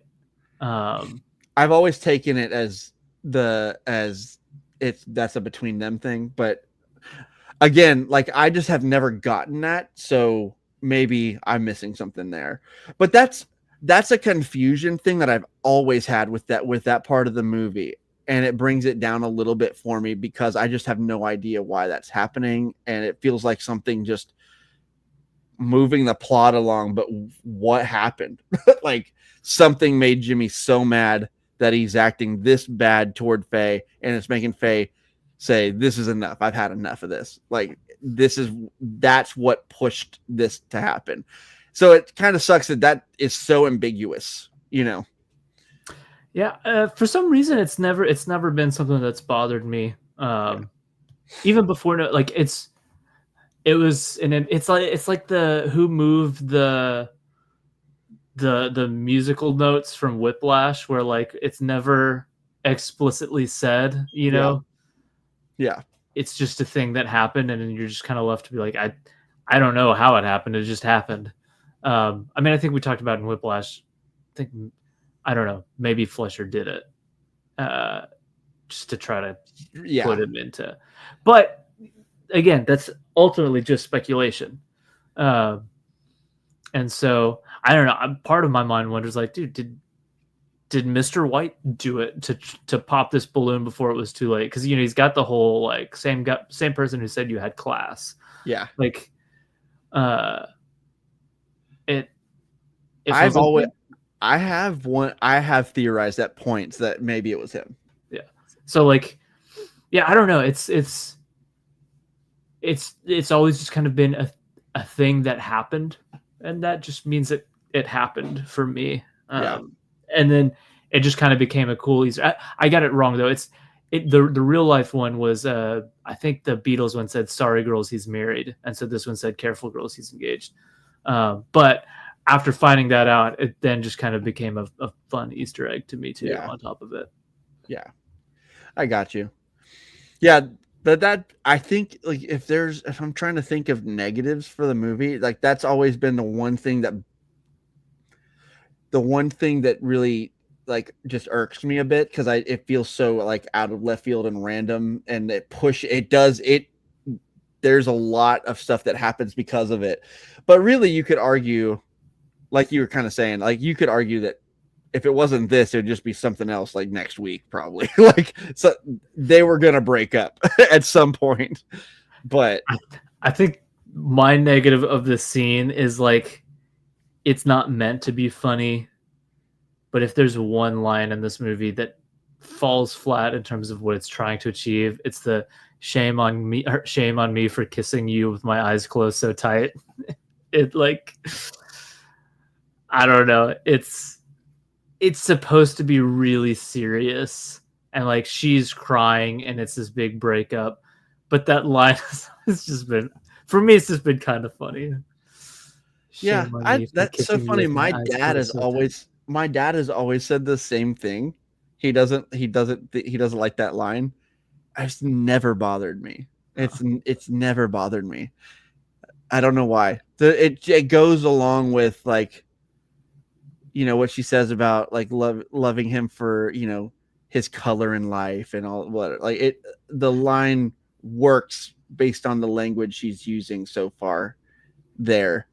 The color in life feels like, I don't know, that to me sounds like something an artsy adult might say, but I just get like high school girl confessional diary kind of like, shame on me for kissing him with my eyes closed so tight.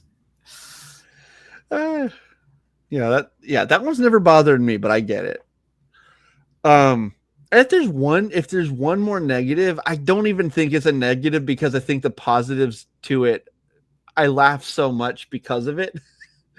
But the bass player just leaving because of why he leaves, like, is pretty silly. But the cut to Disneyland kind of makes it worth it. 100% for me. Like, we knew, like, I mean, Tom Hanks even says it in the movie, like, this was going to happen sooner or later. Like, it's going to happen. But the bass player literally just, like, we see him doing push-ups for these guys, and they're like, I like this guy. I forgot. Yeah, it's funny. And then the next time we see him, we're cutting to him riding roller coasters at Disneyland with the guys from the army. It's so funny. So that it's a little silly for me, but it's also so funny that it almost doesn't really bother me. I'm really grasping at straws to find negatives about this movie, because I just don't know that there are. Well, and another thing, like for me, because I watched it at such an early age and watched it so often, and without even really a gap, like it wasn't like one of those childhood movies I revisited as an adult later. It was begun in childhood, and I've just always watched it. Yep. It becomes one of those things where it's hard for me to look at it with like the movie glasses, where it's like, well, why did this thing happen, or why did blah blah blah, or isn't it a fault that blah blah blah? Where I'm like, what do you mean? It happens because that's how it happened in the movie. Like that's the mode my brain goes to with this movie. I'm like it's always happened. I've watched it since I was a kid. That's how that part happens. What do you mean? Like, dude, I get it. I'm 100% the same way. When I think about these movies side by side quite a bit because I love both of them and they're both music related. But this and Sing Street, which you know, it's your fault that I've seen this movie, Sing Street. And I'm really happy that you made me watch it. But I feel like if you're asking me, which film do you think is better? Like a better film? I don't know. It's hard for me to answer that question because on one hand, I think Sing Street is saying a lot. I think Sing Street there's a certain depth to it, but it has like almost, maybe not quite, but almost every bit of fun that thing you do has. Yeah. It is so fun. It's got incredible music. It's just different and more modern, obviously. But also that thing you do is just what it is, and it has always been what it is. And I don't know that I can think of any reasons why, except that maybe if you're asking me to think more objectively, if I have to, maybe Sing Street is a better film because there is more to say. It is saying more. But I love that thing you do is just saying what it's saying. I love that it doesn't feel like it has to be a deep thing. I love that we're dropped into this band's rise and fall, and that's what it is. And I love that. I wish more movies didn't feel the need to be more than they are. Like, I don't know. You know what I mean? It's almost impossible to answer the question, really. But for some reason, both of them are comfort movies to me at this point. Both of them are fantastic films, and I don't know which one that, if you were to point a gun to my head, I don't know which one I'd answer. I just don't. Yeah, they definitely occupy a very similar spot for me now, where like they just both make me happy so often. Yeah, I think for me overall, I actually have come to prefer Sing Street.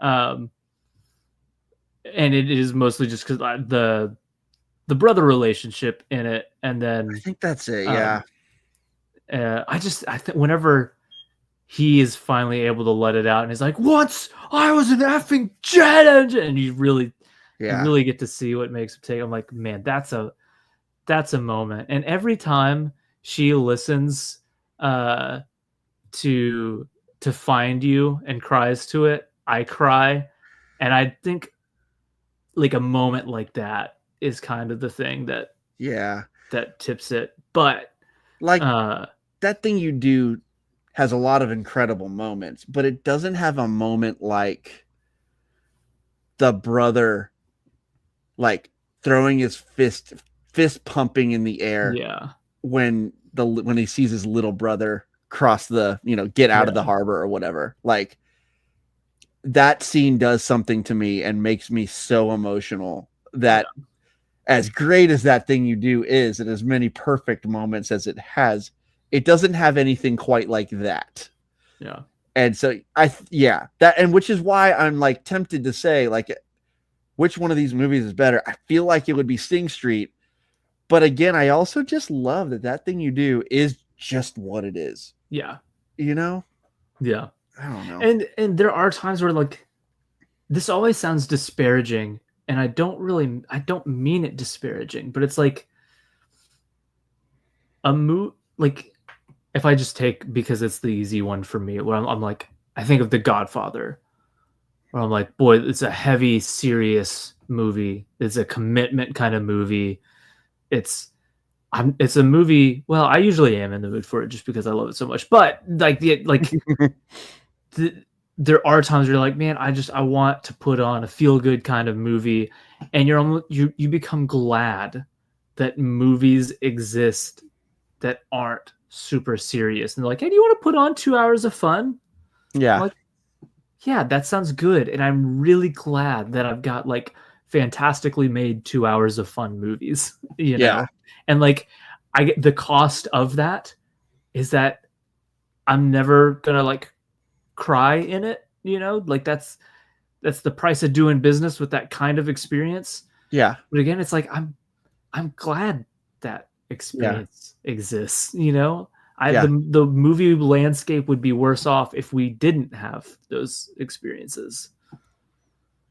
Very well said. Yeah, I think that's a great way to say it. Is there anything else about the movie that we need to touch on before we kind of start wrapping it up? I feel like we're coming to a close potentially.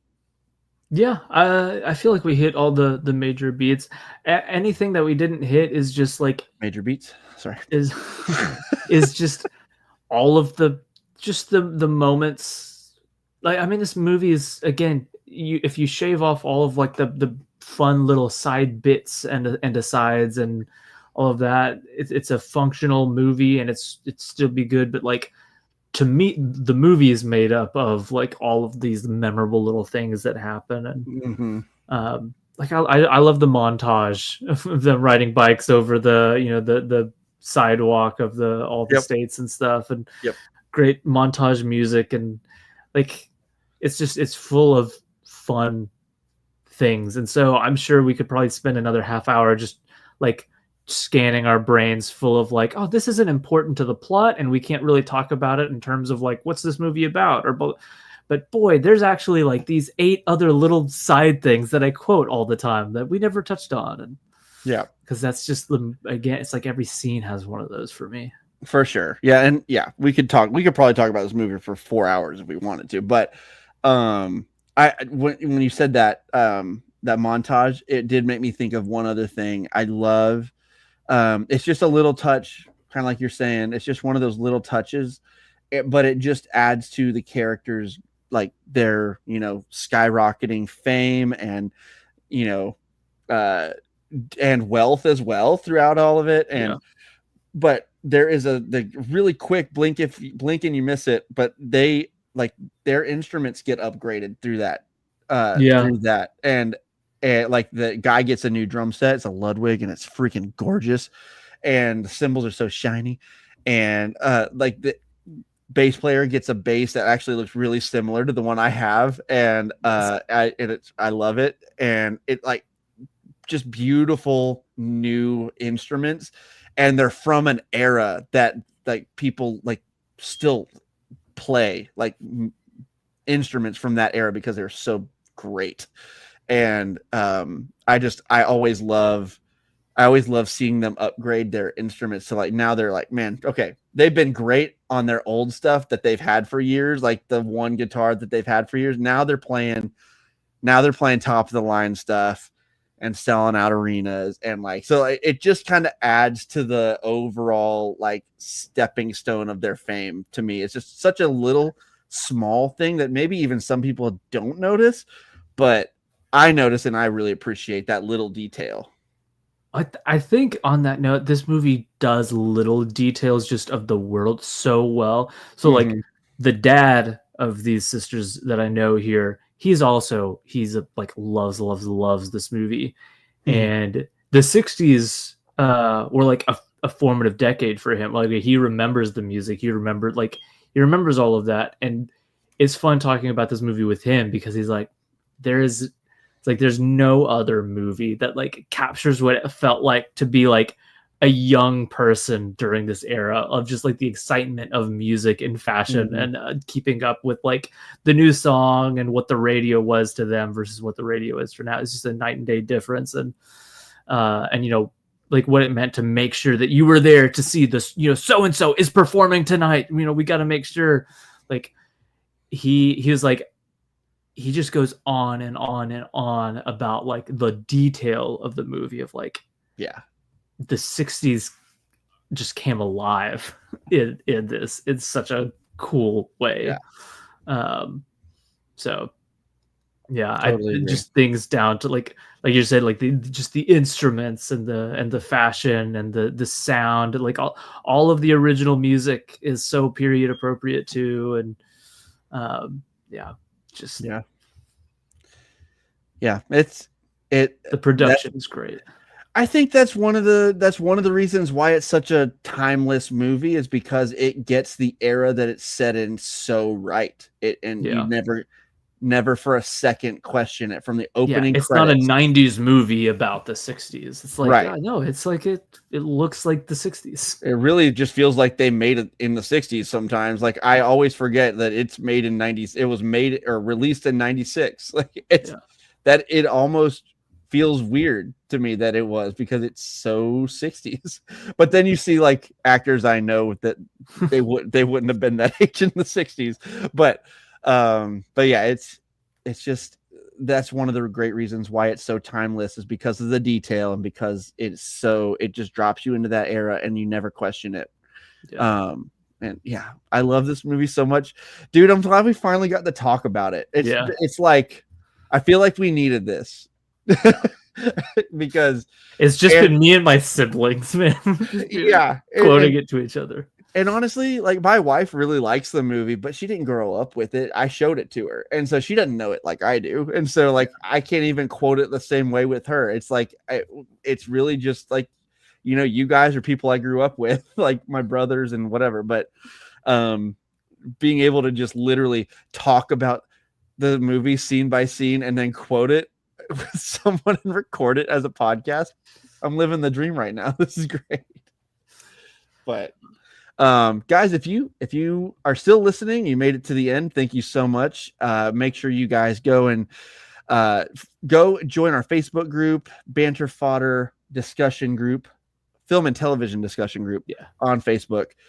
Super fun group there. We're trying to make it a little more active these days. It feels like we're a little bit I've been lazy in there. I've been super lazy in there. I have not been on Facebook very much lately, but so trying to get a little more active in there, but it's really fun. Lots of fun discussions going on. And then as well as make sure you subscribe to our YouTube channel. That is where you will catch these streams, as well as subscribe to our podcast. We are on iTunes or do you still call it iTunes? Apple and Spotify and all that stuff. But yeah, did I miss something? Are we good? Is that it? I never do the outro, so I don't know. Yeah, I zone out and let Drewby do his thing. Yeah, same. The one thing that we have to do that he always does is make sure you support your local theaters, because first of all, there's a lot of good stuff to go see right now. Go see Superman, go see F1, go see Fantastic Four, which I think is good. I hope, but I've heard is good. I'm going this weekend, hopefully, but lots of fun stuff to see as far as blockbusters go right now. Yeah. And then go see Eddington. Eddington's okay. I've heard mixed things on that one, but I still think it's worth seeing probably. Drew is wrong on it. That's all I got to say. Yeah. I had someone else right before we went live. Someone else told me I needed to go see it. So I guess maybe I'll see it. I'll see it eventually for sure. I am prioritizing the superhero stuff this month. This has been just a whirlwind of superhero stuff, and it's great to have fun superhero stuff to go see because it's been a minute. So, but yeah, guys, thank you so much for joining us this whole time, and we'll catch you next time. Nice.